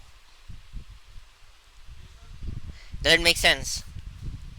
इट मेक सेंस. ठीक है, तो अब आपके पास ये होता है ना, इसीलिए कहा जाता है कि ये जो आपके पास मैच्योर फ्रेमवर्क्स होते हैं ये एंटरप्राइज के लिए क्यों यूज़ किए जाते हैं, वो इसीलिए यूज़ करे जाते हैं कि उनके अंदर इतनी एक तो ये कि वो रूल्स इन्फोर्स करते हैं to make sure that you do modularisation and it wouldn't work without modularisation. 1. 2. This helps you basically structure your application in an effective manner that it corresponds to these principles like single responsibility principle. Solid की बात हम फिर से कर रहे हैं.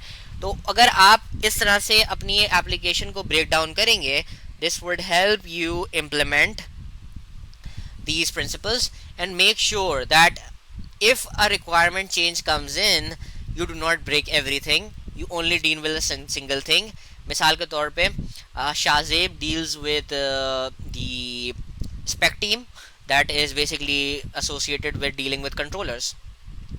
अब आप मुझे एक बात बताओ कि everything is unified, controller services business logic सब जगह एक जगह लिखी हुई है, तो if I change the controllers that does somewhat affect the service as well, right? The business logic aspect of it, or doesn't it? It should. अच्छा, एक और जो अच्छी चीज़ होती है ना कि having the ability to distribute your applications into these services and these classes is कि it helps you reuse your code as well. कि आपके पास ये ability होती है कि you can basically change as per your you can reuse code, recall code as per your requirement. And that is also a good thing, right? ठीक है, तो ये एक बात हो गई कि ये हमने किस तरह डिस्ट्रीब्यूट किया हुआ है। अगर हम थोड़ा सा डॉक्यूमेंटेशन को भी देखें तो डॉक्यूमेंटेशन के अंदर भी वो यही बात कर रहा है कि बेसिकली हमारे पास जो कंट्रोलर्स हैं कि a controller purpose is to receive specific request for the application, receive those requests, और ये होता है कि आपके वो तो स्पेसिफिक में चले जाएंगे कि भाई ये है कि responsible for handling incoming request and returning responses to the client, nothing more nothing less. ठीक है, तो आपके पास सर्विसेज रिपोजिटरीज को प्रोवाइडर्स का जाता है, वो ये नेक्स्ट स्पेसिफिक कॉन्सेप्ट है, वो मैं अभी बात करता हूँ। और मॉड्यूल्स, अच्छा, जो नेस्ट का आर्किटेक्चर है वो बेसिकली इस चीज़ को प्रमोट करता है कि your application should be distributed into modules. ठीक है, तो मिसाल के तौर पे आपकी एप्लीकेशन का जो एक सिंगल एरिया है या एक सिंगल एंटिटी है या एक क्या नाम है मीनिंगफुल कॉन्टेक्स्ट जो है, मैं सिनोनिम्स यूज़ कर रहा हूँ, बट पॉइंट ये है कि आपका एक छोटा बिजनेस एरिया का एक अपना मॉड्यूल होना चाहिए, या आपके एक फीचर का या एप्लीकेशन के एक एरिया का अपना मॉड्यूल होना चाहिए। फॉर एग्जांपल अगर मैं यूज़र्स से डील कर रहा हूँ तो यूज़र्स का अपना मॉड्यूल होना चाहिए। यूज़र्स के अपने मॉड्यूल के अंदर यूज़र का अपना कंट्रोलर होगा, अपना सर्विस होगी, अपनी रिपोजिटरी होगी। ठीक है, अब एक और बिजनेस एरिया क्या हो सकता है एप्लीकेशन का, ऑथ के अंदर ऑथेंटिकेशन ऑथराइजेशन दोनों आ जाता है। ऑथ का अपना मॉड्यूल होना चाहिए, ऑथ का अपना कंट्रोलर होना चाहिए, अपना सर्विस होनी चाहिए, अपनी रिपोजिटरी होनी चाहिए। इसके अलावा मिसाल के तौर पे पेमेंट का अपना मॉड्यूल होना चाहिए। तो इससे आपके पास क्या होता है कि again one module is dealing with only one single business area. The user is not dealing with payments or verification or authentication. Authentication only deals with authentication. User module only deals with users. Payments only deals with payments. तो इससे आपका वो एक bloated, जो आप वो कहते हैं ना कि एक मॉड्यूल के अंदर 10 काम हो रहे हैं, भले क्लासेस बनी हुई हैं, तो now whenever I open a module I would know कि this module deals with this business area only. और अक्सर टीम्स के अंदर भी यही होता है कि जो बड़ी एंटरप्राइज कॉर्पोरेशंस होती हैं उनके अंदर यही होता है कि फीचर टीम्स होती हैं, हर टीम एक फीचर पे काम कर रही होती है या एक फीचर से डील कर रही होती है। जब एक फीचर से डील कर रही होती है तो उनका उस फीचर का अपना मॉड्यूल होता है और उस मॉड्यूल के अंदर ही उनकी सारी चीज़ें होती हैं related to that module obviously. ठीक है, तो if I give you this कि वो ये बोलता है कि module is a class on, बात करते हैं अभी, organize the application structure. Each application has at least one module, the root module. Starting point होता है, एंट्री पॉइंट होता है, और ये होता है कि root module does not we want to emphasize that modules are strongly recommended as an effective way to organize your components is a key word here। the application के जितने components हैं उन हर component का एक individual module होना चाहिए। the resulting architecture will employ multiple modules each encapsulating a closely related set of capabilities। ठीक है, तो आपके फीचर्स के हिसाब से मॉड्यूल होने चाहिए। जैसे कैट्स का कंट्रोलर है तो कैट्स का सर्विस है, तो ये दोनों एक सर्टेन डोमेन, अगेन वो वर्ड मुझे आ नहीं रहा था, डोमेन, आपकी एक certain domain, this is called domain driven design as well. एक पूरी किताब है इसके ऊपर डीडीडी के नाम से, सुना है डीडीडी का नाम कभी किसी ने? Domain driven development, no development नहीं, सॉरी, डीडीडी, इसके बारे में पढ़िएगा, बड़ा अच्छी एक किताब है, क्रिस एवंस, एरिक एवंस की किताब है ये। बहुत मैंने नहीं पढ़ी लेकिन से कहा जाता है कि हर सॉफ्टवेयर इंजीनियर को पढ़नी चाहिए, डीडीडी के नाम से है। तो आपका यही मतलब है कि ये आपको क्या हेल्प कर रहा है कि आपका कोड एक तो ऑर्गेनाइज्ड कोड है और आपको पता है कि ये मॉड्यूल एक स्पेसिफिक फीचर से डील कर रहा है और क्लियर बाउंड्रीज क्रिएट करेगा, और दूसरा ये है कि आप सॉलिड प्रिंसिपल से आप वो कर रहे हो डेवलप, और इससे ये होता है कि आपके पास एप्लीकेशंस मॉड्यूल साइज छोटे होते हैं, बड़े एप्लीकेशन साइज बढ़ता रहा है, कोई फ़र्क नहीं पड़ रहा होता। ठीक है, I guess this is about it. तो समझ आ गया यहाँ तक बात, या कुछ अगर नहीं समझ आया तो you guys can ask me.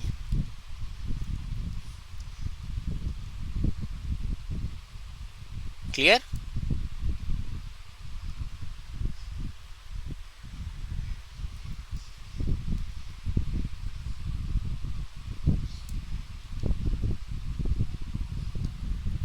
ठीक है, चलो आगे चलते हैं।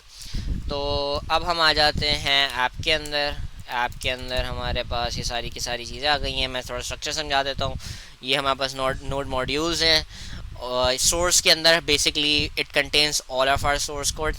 टेस्ट्स हम आई डोंट थिंक सो लिखेंगे, बट ये हो रहा होता है।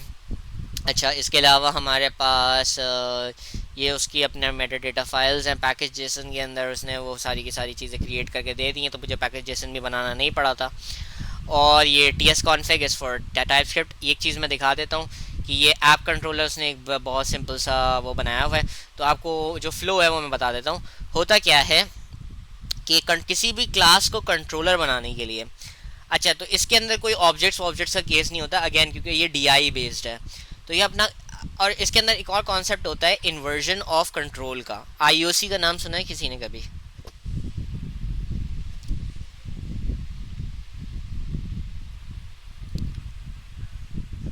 साथ आईओसी का नाम सुना है?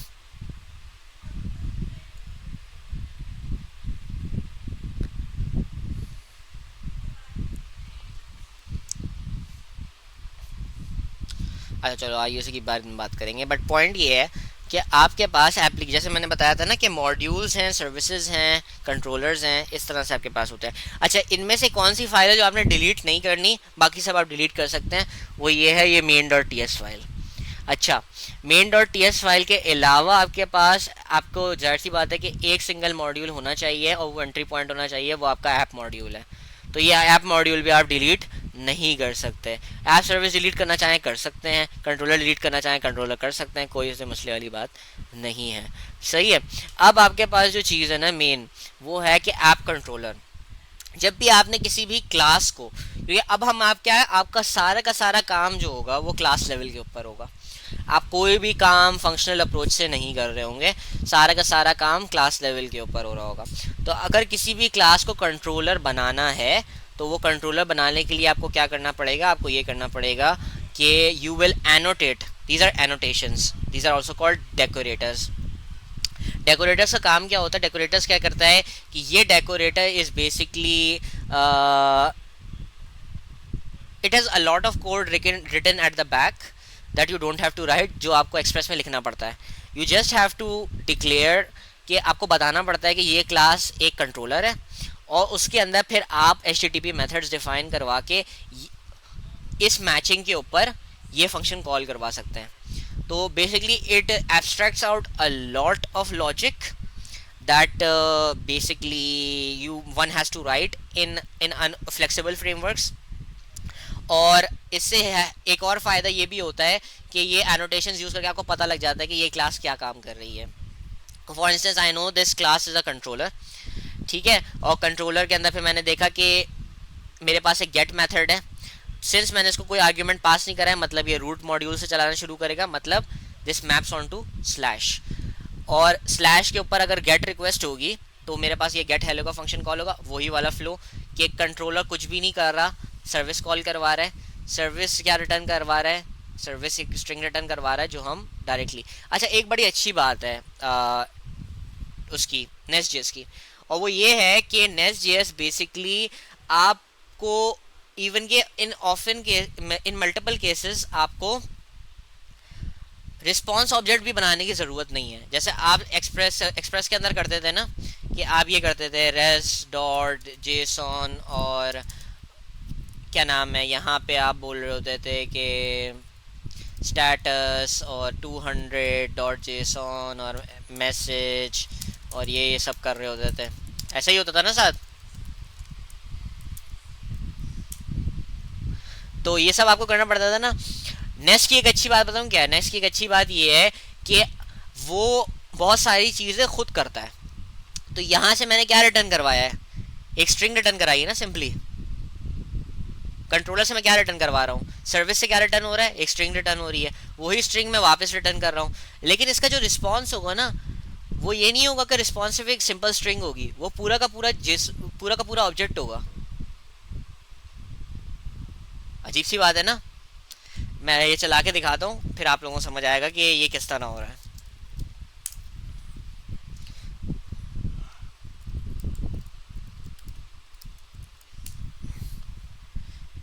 ये स्टार्ट हो गया एप्लीकेशन। तो ये कंपाइलेशन वॉच मोड पे चला गया। अब ये पूरे की चीज़ अच्छे से कंपाइल करेगा।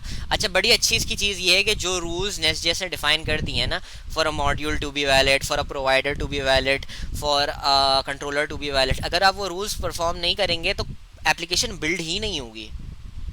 ये इसकी और एक अच्छी बात है। अच्छा, 3000 पे चल रहा है, तो 3000 पे तो नहीं चलाना हमें, सॉरी, हमें चलाना है इसको 5000 के ऊपर। और इसको मैं वापस चलाता हूँ। तो ये स्टार्ट हो गया, ये रन हो रहा है। ठीक है, ये अब देखो, अब मैं क्या कर रहा हूँ, लोकल होस्ट 5000 पे मैंने, अगर मैंने वो करा है ना, रिक्वेस्ट करता हूँ मैं, तो इसने हेलो वर्ल्ड रिटर्न करा। ठीक है, लेकिन बहुत सारी चीज़ें जो हैं वो मुझे नहीं करनी पड़ेंगी यहाँ पे। क्या नहीं करना पड़ेगा कि यहाँ पे तो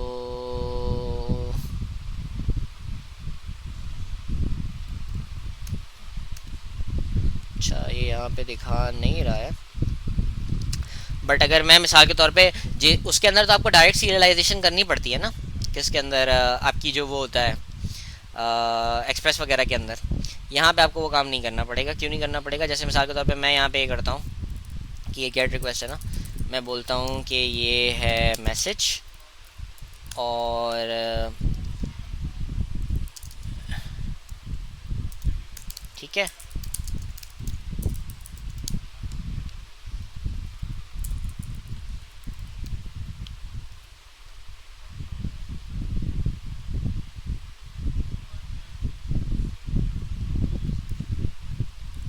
ठीक है, और मैं कर देता हूँ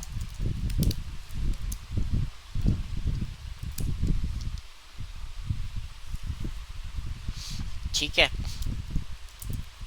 तो ये बेसिकली मैं क्या कर रहा हूँ, मैं टाइपिंग कर रहा हूँ। टाइपिंग कैसे कर रहा हूँ कि मैंने ये करा है कि भाई गेट हेलो एक ऑब्जेक्ट रिटर्न करवाएगा जिसके अंदर की होगी मैसेज के नाम से, और उसकी टाइप क्या होगी, स्ट्रिंग होगी।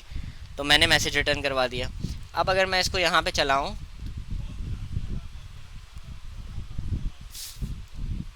ठीक है, और अगर मैं नेटवर्क में जाऊँ, ठीक है,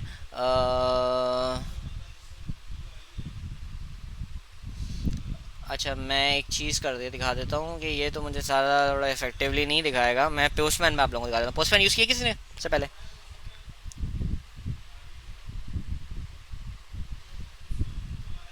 पोस्टमैन यूज़ करा है किसी ने?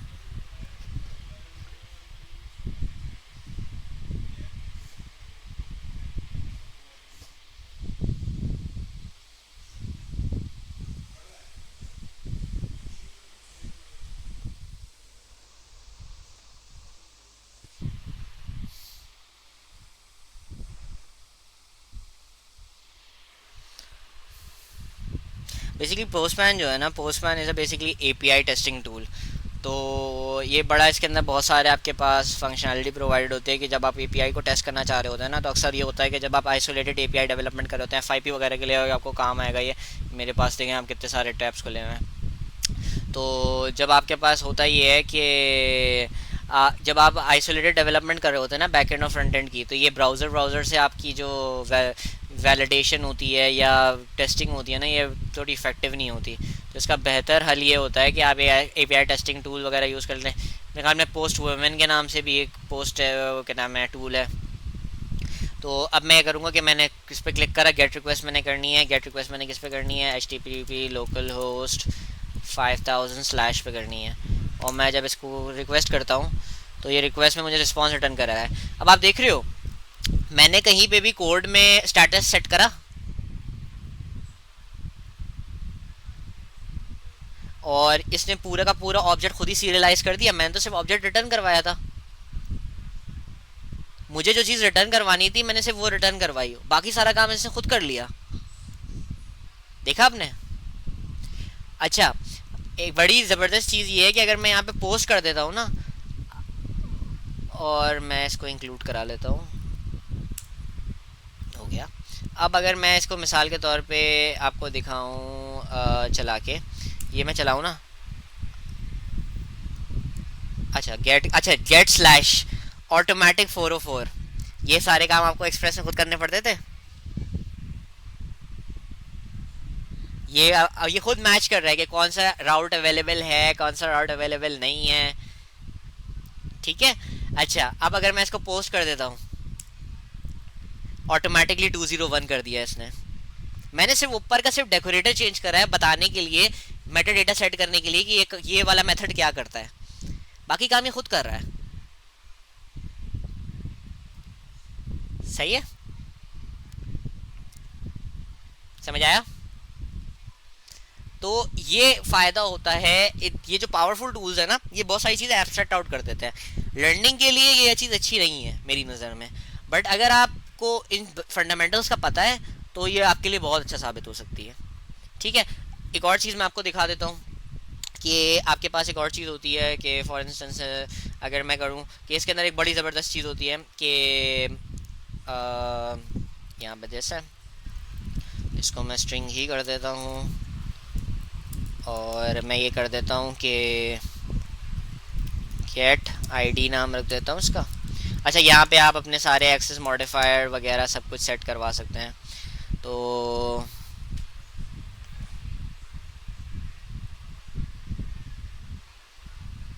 क्या हो गया इसे? अच्छा सही है, ये मैंने इसके अंदर वो कर दिया। तो आपने पब्लिक, अच्छा सी शार्प कह रहा हूँ, सॉरी, टाइपस्क्रिप्ट का जो बेसिकली मेथड डिक्लेरेशन का सिंटैक्स है ना, वो ये है कि आप पहले एक्सेस मॉडिफायर लिखते हो, फिर आप नाम लिखते हो, उसके बाद आपके पास कोलन के बाद आप रिटर्न टाइप का सिग्नेचर बता रहे होते हो, और अगर आप नहीं भी बताओगे तो वो खुद ही टाइप इन्फर कर लेता है, लेकिन that is not recommended at least. अब आप एक काम ये कर सकते हो कि मैं इसको थोड़ा सा चेंज कर देता हूँ, और सिर्फ समझाने के लिए आप लोगों को ऐप सर्विस के अंदर मैं बोल देता हूँ कि ऐप सर्विस के अंदर मेरे पास एक मेथड है जिसका नाम क्या है, जिसका नाम ये है कि पब्लिक गेट आईडी ऑब्जेक्ट, और ये क्या लेता है, ये एक मेरे पास आईडी लेता है विच इज़ ऑफ नंबर। अच्छा, ये टाइप होगा, दिस इज टाइप्ड वेरी, कुछ टाइपिंग हुई हुई है।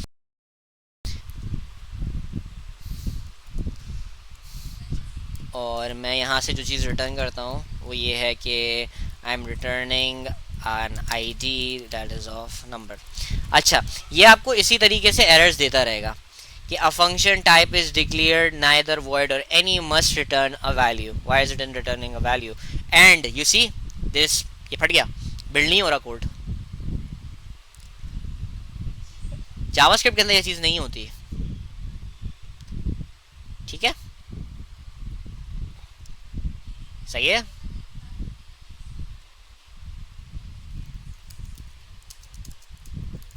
ठीक है, अब मैं यहाँ पे इसको अगर मैं इस तरह कर देता हूँ तो इसका एरर चला गया।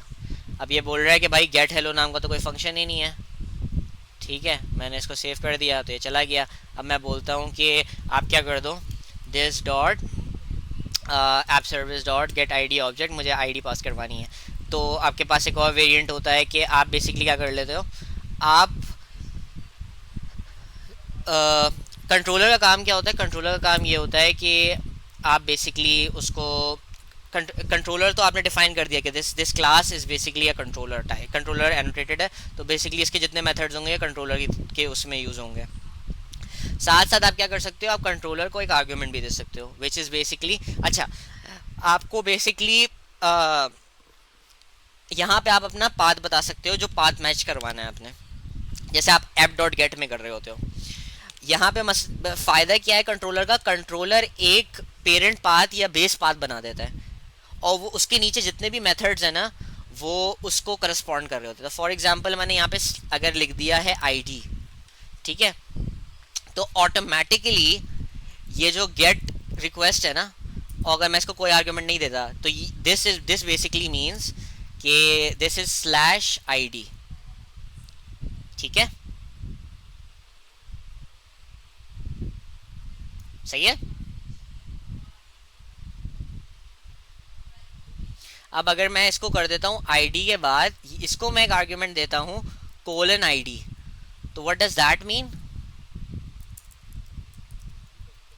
बेसिकली दिस इज हमारे पास दो चीज़ें होती है ना, एक क्वेरी पैरामीटर्स होते हैं और एक राउट पैरामीटर्स होते हैं। This is basically a route parameter. ठीक है, तो मैं अगर पास करवाना चाहूँ तो this automatically maps to ID, और आईडी के आगे कुछ भी हो। ठीक है, अब मैं ये क्या कर सकता हूँ, मैं ये कर सकता हूँ कि I can basically extract this out. मुझे कुछ भी करने की ज़रूरत नहीं है। अच्छा, बड़ी आपने एक फ़नी चीज़ देखी होगी कि none of this involves the request object or the response object, or does it?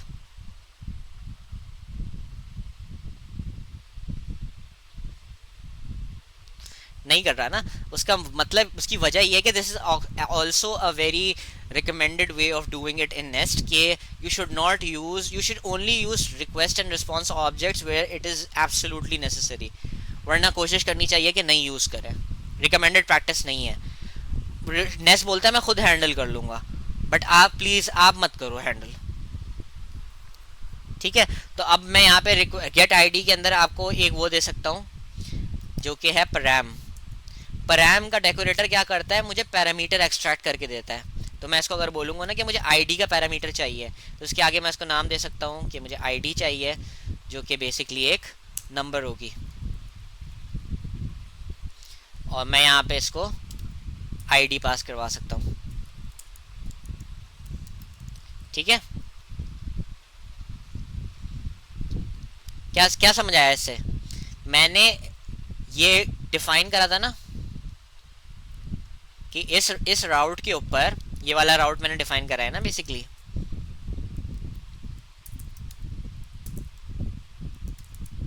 ये वाला आप एक्सप्रेस के अंदर भी डिफाइन करते हैं, करते नहीं करते? जब हमें क्वेरी फॉर स्पेसिफिक थिंग्स करवानी होती हैं,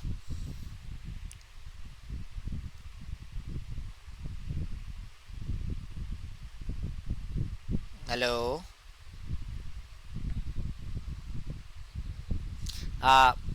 अच्छा, अगर ये चीज़ समझ नहीं आई तो मुझे बता दो, मैं समझाता हूँ।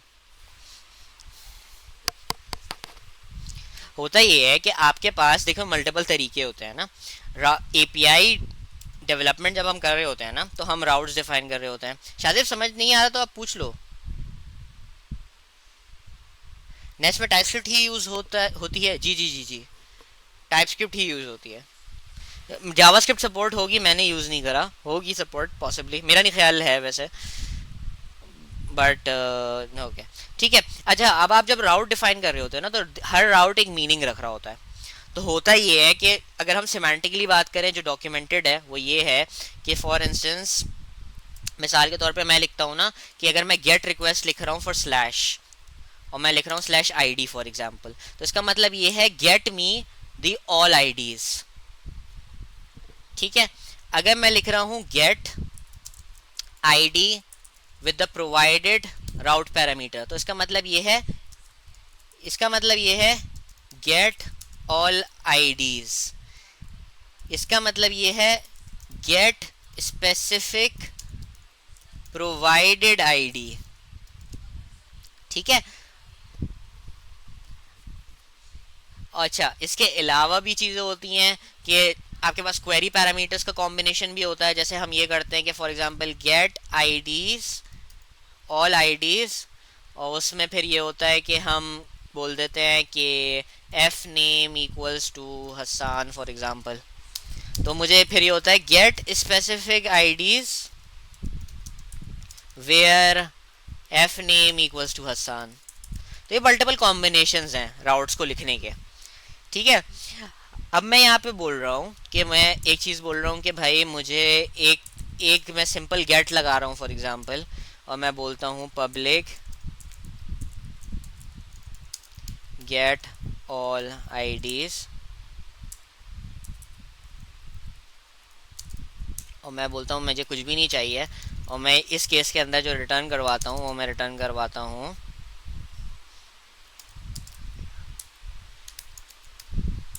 ठीक है। यह काम कर लेते हैं, एक और काम कर लेते हैं। इसको थोड़ा तरीके से कर लेते हैं, ठीक है, ताकि आप लोगों को थोड़ा सा उसका भी आइडिया हो जाए कि ऐप सर्विसेज वगैरह का किस तरह काम हो रहा है। अच्छा, मैंने मॉड्यूल का स्ट्रक्चर नहीं समझाया था ना। अच्छा, मॉड्यूल्स के अंदर मल्टीपल चीज़ें होती हैं, ये एक मॉड्यूल डिफाइन हुआ हुआ है, जिस तरह मैंने आपको बताया था ना कि हम अपने कंपोनेंट्स को मॉड्यूल्स में तोड़ रहे होते हैं, तो मॉड्यूल्स के अंदर बेसिकली 4 चीज़ें होती हैं। ये हम इस तरह डिफाइन कर रहे होते हैं, जिस तरह हम कंट्रोलर डिफाइन कर रहे होते हैं, वैसे ही हम सर्विस भी डिफाइन कर रहे होते हैं, वैसे ही मॉड्यूल भी डिफाइन कर रहे होते हैं। मॉड्यूल एक ऑब्जेक्ट लेता है जिसकी बेसिकली 4 कीज़ होती हैं: इम्पोर्ट, एक्सपोर्ट, कंट्रोलर्स और प्रोवाइडर्स। इंपोर्ट्स क्या होता है? वो वो मॉड्यूल्स जिनकी सर्विसेज आप अपने मॉड्यूल में यूज़ करेंगे ना, वो इंपोर्ट्स में आते हैं। एक्सपोर्ट्स के अंदर आप अपनी वो सारी सर्विसेज लिख रहे होते हैं, जैसे अगर मिसाल के तौर पे मैं चाहता हूँ कि मेरी ऐप सर्विस जो है वो कोई और मॉड्यूल यूज़ करे, तो मैं यहाँ पे एक्सपोर्ट्स के अंदर ऐप सर्विस लिख दूंगा। अगर मैं ये नहीं करूँगा तो ये वाली सर्विस किसी और को अवेलेबल नहीं होगी और एरर आएगा। ठीक है, जब हम थोड़ा सा एक्सटेंसिवली डेवलप करेंगे तो हमें और आइडिया हो जाएगा इस चीज़ का। इंपोर्ट के अंदर वो सर्विसेज नहीं, वो मॉड्यूल्स। इंपोर्ट मॉड्यूल लेवल होता है और एक्सपोर्ट्स सर्विस लेवल होता है। कंट्रोलर्स के अंदर हम अपने सारे कंट्रोलर्स रजिस्टर कर रहे होते हैं। अगर मिसाल के तौर पे मैं एक ऐप कंट्रोलर रजिस्टर अनरजिस्टर कर दूँ ना, सही है, और अगर मैं मिसाल के तौर पे इसको जाके रन करवाऊँ, नहीं चलेगा, रिस्पॉन्स नहीं आएगा, बोला कैन नॉट फाइंड। क्यों नहीं आया? क्योंकि नेस्ट इतना ज़्यादा एम्फेसाइज करता है डिक्लेरेशंस के ऊपर, वो बोलता है कि जो कंट्रोलर रजिस्टर्ड होंगे वो ही चलेंगे। जो अब जैसे मैं इसको वापस वो कर दूं ना और मैं इसको चलाऊं,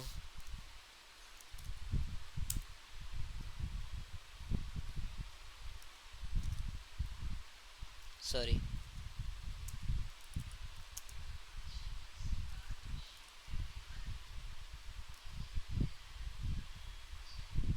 ओ सॉरी,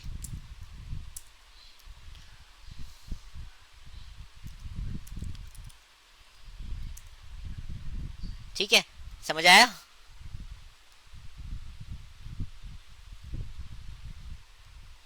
ठीक है, तो वो बेसिकली इतना ज़्यादा एक्सप्लिसिट है कि बोला कि जो रजिस्टर करवाओगे, तो मिसाल के तौर पे अगर किसी ने कोई क्या नाम है, अगर आपने फॉरन से किसी भी कंट्रोलर को वो करना है ना, डिसेबल करना है, तो आपके लिए कितना आसान काम है। यहाँ से सिर्फ हट एक एक जगह से सिर्फ हटाना है और कोई कोड चेंज करने की, डिलीट करने की, कुछ भी करने की ज़रूरत नहीं है। How how much ease of development this provides. सही है। अच्छा, अब हम क्या करते हैं, अब हम ये करते हैं कि फॉर इंस्टेंस मेरे मिसाल के तौर पे हम इसको थोड़ा सा और अच्छा कर लेते हैं। हम ये कर लेते हैं कि हमारी ऐप की, अच्छा एक और बात थी कि मॉड्यूल्स के अंदर हमने कंट्रोलर्स की बात कर ली, प्रोवाइडर्स। अब हमने क्या बात करी थी? डिपेंडेंसी इंजेक्शन की ना। अब यहाँ पे आप देख रहे हो कि इसके पास ऐप सर्विस है, लेकिन मैंने तो कहीं इंस्टेंशिएट नहीं करा, या मैंने करा इंस्टेंशिएट एक्सप्लिसिटली, मैंने इसकी डिपेंडेंसी फुलफिलमेंट करी है साथ। जी जी जी जी जी। अब यहाँ पे क्या हो रहा है? कंस्ट्रक्टर को nest GS app service provide करवा रहा है, मैं नहीं करवा रहा। ये है डिपेंडेंसी इंजेक्शन, कि ये जो डिपेंडेंसी फुलफिलमेंट हो रही है ये मेरी तरफ से नहीं हो रही, ना ये एक्सप्लिसिटली हो रही है, ये वो खुद कर रहा है। ठीक है, तो अच्छा, एक और बात कि जिन सर्विसेज को हमने डिपेंडेंसी इंजेक्शन में इंजेक्टेबल बनाना होता है, मतलब वो सारी क्लासेस जो कि इंजेक्ट हो सकती हैं, उनके ऊपर जो हम डेकोरेटर यूज करते हैं वो इंजेक्टेबल का होता है। ठीक है,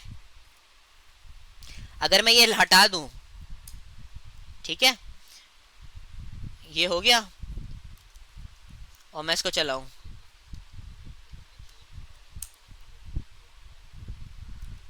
जी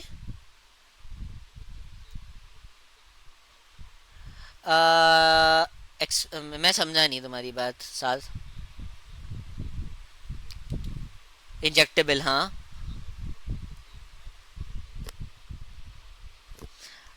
फंक्शन होता है, मतलब उसका काम बताऊं क्या होता है? उसका काम ये होता है कि नेक्स्ट को कैसे पता लगेगा कि इस क्लास को इंजेक्टेबल बनाना है। नेक्स्ट को भी तो पता होना चाहिए ना। नेक्स्ट को अगर ना पता हो कि ये क्लास इंजेक्टेबल है या नहीं है, तो वो कैसे करेगा पास? नहीं कर सकता ना। तो हम बेसिकली क्या करते हैं, हमारे पास टू वे मैकेनिज्म होता है। हम क्या करते हैं, हम क्लास को इंजेक्टेबल बनाते हैं ताकि नेक्स्ट उसको इंजेक्ट कर सके, और फिर हम उसको प्रोवाइडर के अंदर रजिस्टर करवाते हैं। जो क्लास यहाँ पे प्रोवाइडर में रजिस्टर्ड होती है ना, वही इंजेक्टेबल होती है। अगर मैं यहाँ पे इंजेक्टेबल लगा भी दूँ और यहाँ से हटा दूँ, सेव कर दूँ, ये क्या करेगा? फट गया। वो क्या बोल रहा है? वो ये बोल रहा है, nest can not resolve dependency of app controller, please make sure that the argument app service is available in app module context. पूरा एरर दिया उसने मुझे। ऐप कंट्रोलर की डिपेंडेंसी को मैं फुलफिल नहीं कर पा रहा, रिजॉल्व नहीं कर पा रहा। आपको आप देखें कि आपने ऐप मॉड्यूल में ये प्रोवाइडर रजिस्टर करवाया हुआ है या नहीं करवाया हुआ। अब जैसे ही मैं यहाँ पे डालूंगा, सेव करूंगा, चल जाएगा। नाइस। ठीक है। तो ये एक बड़ी ज़बरदस्त चीज़ है, छोटी छोटी चीज़ें बड़ी मज़े मज़े मज़े की चीज़ें हैं, लेकिन ठीक है।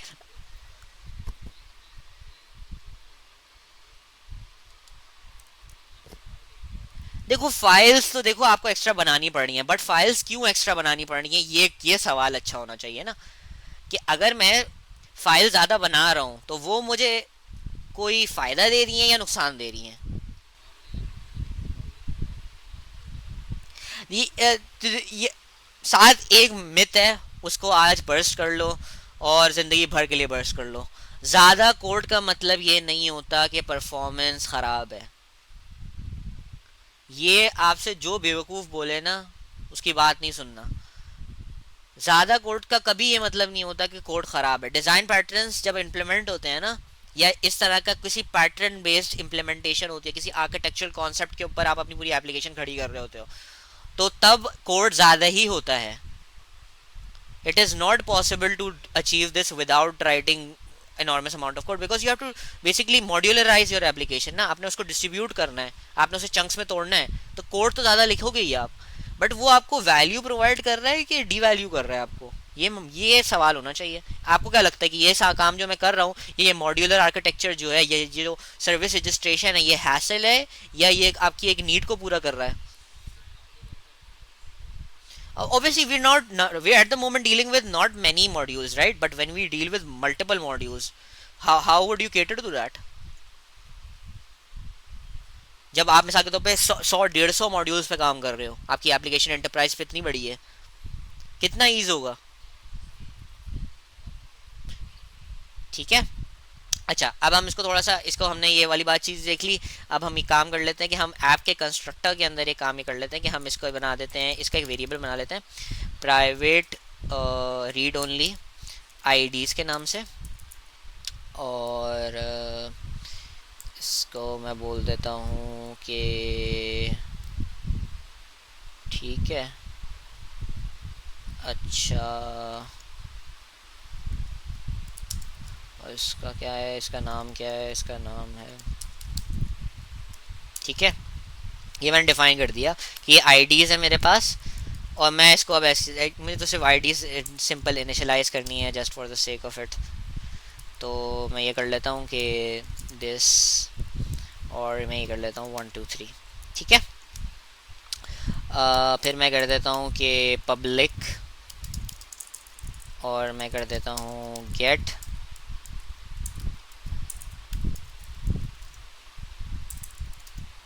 ठीक है, get all IDs return this dot,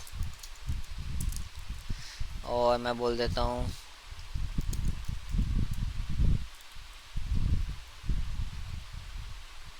ये काम करते हैं, इसको और थोड़ा सा अच्छा करते हैं। अच्छा, ये सिर्फ प्रिमिटिव्स नहीं हो सकते, ये यूज़र डिफाइंड भी हो सकते हैं।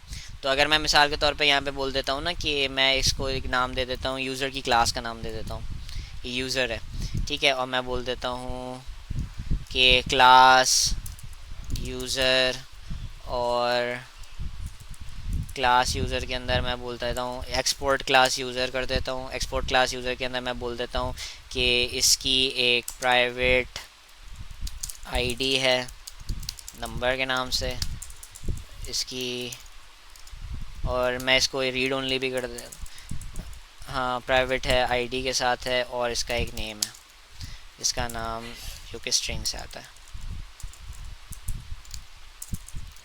ठीक है।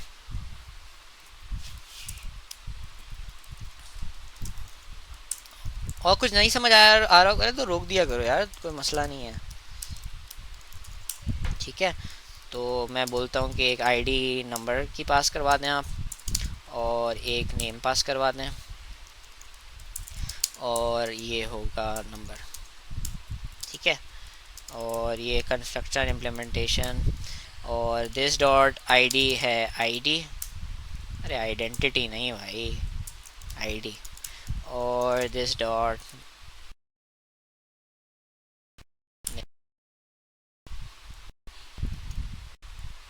नंबर कर दिया है, बता भी नहीं रहे हो यार तुम लोग।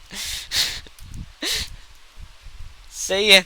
अच्छा, यहाँ पे मैं बोल देता हूँ, और यहाँ पे मैं बोल देता हूँ ये यूज़र के एरे हैं, और ये सारे हैं यूज़र्स। ठीक है, और मैं बोल देता हूँ कि दिस इज़ एन एरे, और इसके अंदर हम दो दो यूज़र्स को इंस्टेंशिएट करवा देते हैं, 1 हसन। अच्छा, this is what I love about visual studio code, auto imports. मैं लिखता जा रहा हूँ, वो खुद ही इम्पोर्ट कर रहा है, I don't have to do anything. This this is the best part of it. Amazing code editor, amazing code editor. ठीक है, और यहाँ पे मैं लिख देता हूँ 7, और यहाँ पे मैं बोल देता हूँ get all users, this dot users gate user. ID पास करवाई है मैंने, ये मैं हटा देता हूँ, और मैं इसकी रिटर्न टाइप बता देता हूँ। Return type will be obviously a user array, right, and this in this case it will be a user. ठीक है, और यहाँ पे मैं यूज़र क्योंकि स्पेसिफिक गेट कर रहा हूँ, तो मैं इसके ऊपर क्या करवा सकता हूँ, this dot users dot filter.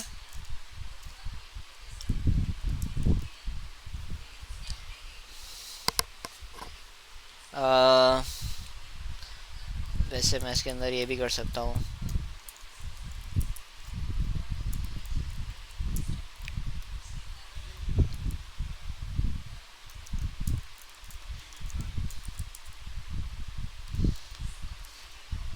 ठीक है, फिल्टर इज रिटर्न्स एरे। तो मैं ये करूँगा क्योंकि मैं आई नो फॉर श्योर कि आई एम बेसिकली रिटर्निंग जिसके अंदर हमारे पास एलिमेंट डॉट आईडी जो हो, that is equal to ID, और इसके अंदर से जो चीज़ मैं रिटर्न करवाऊँगा वो ये होगा।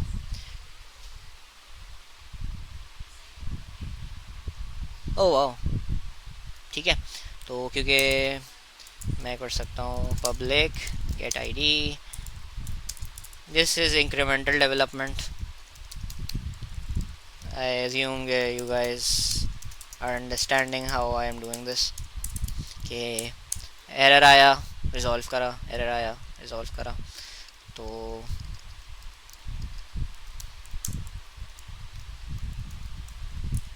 ठीक है, ये हमने कर लिया। Get ID object, ID object तो ऑब्वियसली मेरे पास अब नहीं है।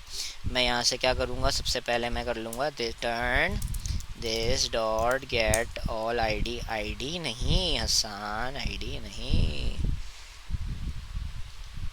यूजर्स। और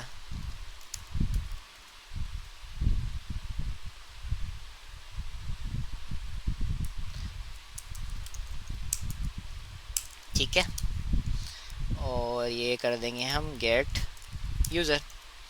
परफेक्ट। अब यहाँ पे क्या हो रहा है, अगर मैं आपको एक और चीज़ करके दिखा देता हूँ, लॉक करके दिखा देता हूँ ताकि आप लोगों को और क्लियर हो जाए। ठीक है, ये चीज़ हो गई। यहाँ पे हम आते हैं, यहाँ पे अगर मैं इसको चलाऊँ तो इसको रन करा मैंने, तो ये मुझे दोनों यूज़र्स दे रहा है। ठीक है, मैं अगर यहाँ पे लिख देता हूँ 1 तो ये मुझे एक यूज़र दे देगा, मैं यहाँ लिख देता हूँ 2 तो ये मुझे 7 दे देगा, right. What is happening is basically वो जो मैं रिक्वेस्ट डॉट पैराम्स करता था ना, जिन्होंने एक्सप्रेस पे काम किया है, वो काम मुझे नहीं करना पड़ रहा। इन अ लॉट ऑफ केसेस हम क्या करते हैं, हम सिंपली बस पैराम का डेकोरेटर यूज़ करते हैं और उसको बता देते हैं मुझे कौन सी की चाहिए। तो वो जो एक हैसल होती थी ना उसके अंदर, rec dot params dot ID, in most cases वो एक ही पैराम होता है, इन इन मेजॉरिटी केसेस। तो वो एक पैराम में ऐसे सिंपली निकाल लेता हूँ, और this is much cleanier cleaner as well, you see.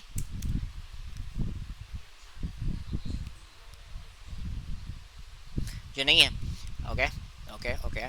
तो ये हो जाता है, ये रिक्वेस्ट जा रही है और मेरे पास कुछ नहीं मिला। Good corner case, good good corner case. ठीक है, तो इसको हम कैसे सॉल्व कर सकते हैं?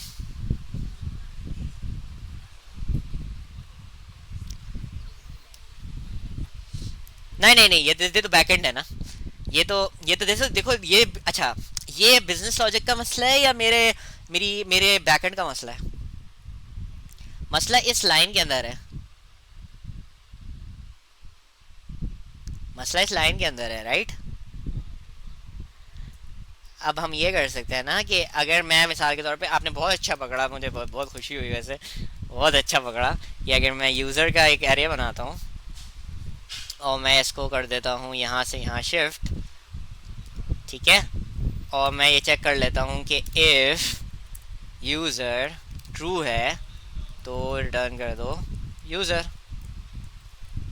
इफ़ यूज़र नो, बल्कि नहीं, हम मैं यूज़र इस तरह क्यों कर रहा हूँ, if not user, not user मतलब नल है, तो मैं क्या करूँगा, रिटर्न। अच्छा, यहाँ पे क्या होता है कि यहाँ पे आपको एक्सेप्शन की भी क्लासेस मिल जाती हैं। अगर मैं यहाँ पे करूँगा ना, ये आपको देख रहे हो बहुत सारी एक्सेप्शंस बनी हुई हैं। Base exception, gone exception, HTTP exception, conflict, not found, forbidden, I am a T pot. Do you know guys know about this, I am a T pot. सही है, तो अब मेरे पास क्या है, नॉट फाउंड। नॉट फाउंड के अंदर I can just do the message, और मैसेज बोल देता हूँ यूजर नॉट फाउंड। ठीक है, इसने मुझे बोला कि आप इंपोर्ट नहीं कर रहे, तो इज मिसिंग दी फॉलोइंग।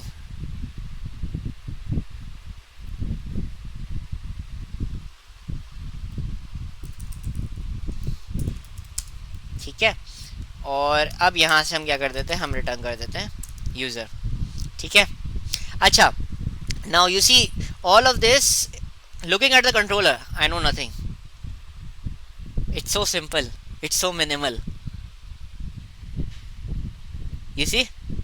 तो अंदर क्या हो रहा है मुझे नहीं पता, looking it's not overwhelming to look at the code. Service के अंदर वो सारी वैलिडेशन और वो सारी कॉम्पिटिशन हो रही है, this is the computation, this is the validation. तो अगर मैं इसको चलाऊँ, यूजर नॉट फाउंड, और आप देख रहे हो मुझे हैंडल भी नहीं करना पड़ा, मुझे वो सारा का सारा एरर का वो नहीं बनाना पड़ा, आई एम जस्ट थ्रोइंग। और आप देखो सबसे ज़बरदस्त बात, मैंने यहाँ से सिर्फ थ्रो करा है, उसने अपना रिस्पॉन्स ऑब्जेक्ट खुद क्रिएट करवाया है। मतलब उस ये सारा काम नेस्ट कर रहा है, उसने एब्स्ट्रैक्ट आउट कर दिया हमसे, कि मतलब वो स्टेटस भी सेट कर रहा है, वो स्टेटस कोड का की भी बना रहा है, मैसेज भी बना रहा है। मैंने तो कहीं पे भी मैसेज का कोई ऑब्जेक्ट नहीं बनाया, या ये रिस्पॉन्स ऑब्जेक्ट नहीं बनाया। जो मैं मैसेज इसे दे रहा हूँ वो मैसेज के अंदर ही डाल रहा है, वो 404 का एक्सेप्शन भी बना रहा है। I just need to throw it, so much is right. ठीक, हाँ, ना it's not, this is what you get with oh क्या नाम है, full fledged frameworks, amazing tool sets. ठीक है, तो I guess you guys get a gist of how the whole everything works, the module, how, why is it important, why is it integral, how the service works, how the injectable works, how controllers work, किस तरह से हम यहाँ पे, अच्छा, ये इसके अंदर हमारे पास वो सारी चीज़ें हैं कि पोस्ट भी है, पुट भी है, डिलीट भी है, we have all of that. ठीक है, तो पैराम्स है, पैराम्स की तरह हमारे पास और भी डेकोरेटर्स हैं, बॉडी का भी डेकोरेटर है हमारे पास, क्वेरी का भी डेकोरेटर है हमारे पास, यू सी। तो हमारे जितने भी कंपोनेंट्स हैं ना, वो हमें कोड बहुत कम लिखना पड़ रहा है। जो आप बोल रहे थे ना हमें कोड ज़्यादा लिखना पड़ रहा है, यू सी, हम कोड कम लिख रहे हैं उल्टा। हम बेसिकली मॉड्यूलर कोड लिख रहे हैं, कोड ज़्यादा नहीं लिख रहे हैं। बहुत सारी चीज़ों का कोड हमारे पास लिखा हुआ है, क्योंकि हम पता है we know what we are doing, had we not known तो हमारे लिए बहुत ओवरवेलमिंग होता कि ये क्या हो रहा है, ये क्या हो रहा है, यहाँ पे सब कुछ क्या चल रहा है। इसीलिए मैं कहता हूँ कि आप एक बिगिनर फ्रेंडली फ्रेमवर्क से स्टार्ट करें ताकि आपको फंडामेंटल स्ट्रांग हो जाए। हमेशा मेरा यही पॉइंट ऑफ व्यू होता है। ठीक है, तो ये हमने थोड़ा सा इनिशियलाइज कर लिया, हमने बना लिया। वैसे तो हमें इन सब की चीज़ों की ज़रूरत नहीं पड़ेगी, will make our own modules by the way. But ये हो सकता है कि हमारे पास ये जो ओवरऑल जितनी भी चीज़ें हैं ये आप लोगों को समझ आ गए होगा कि स्ट्रक्चर क्या है बैकेंड का। ठीक है। अच्छा, what is the R mark by the way?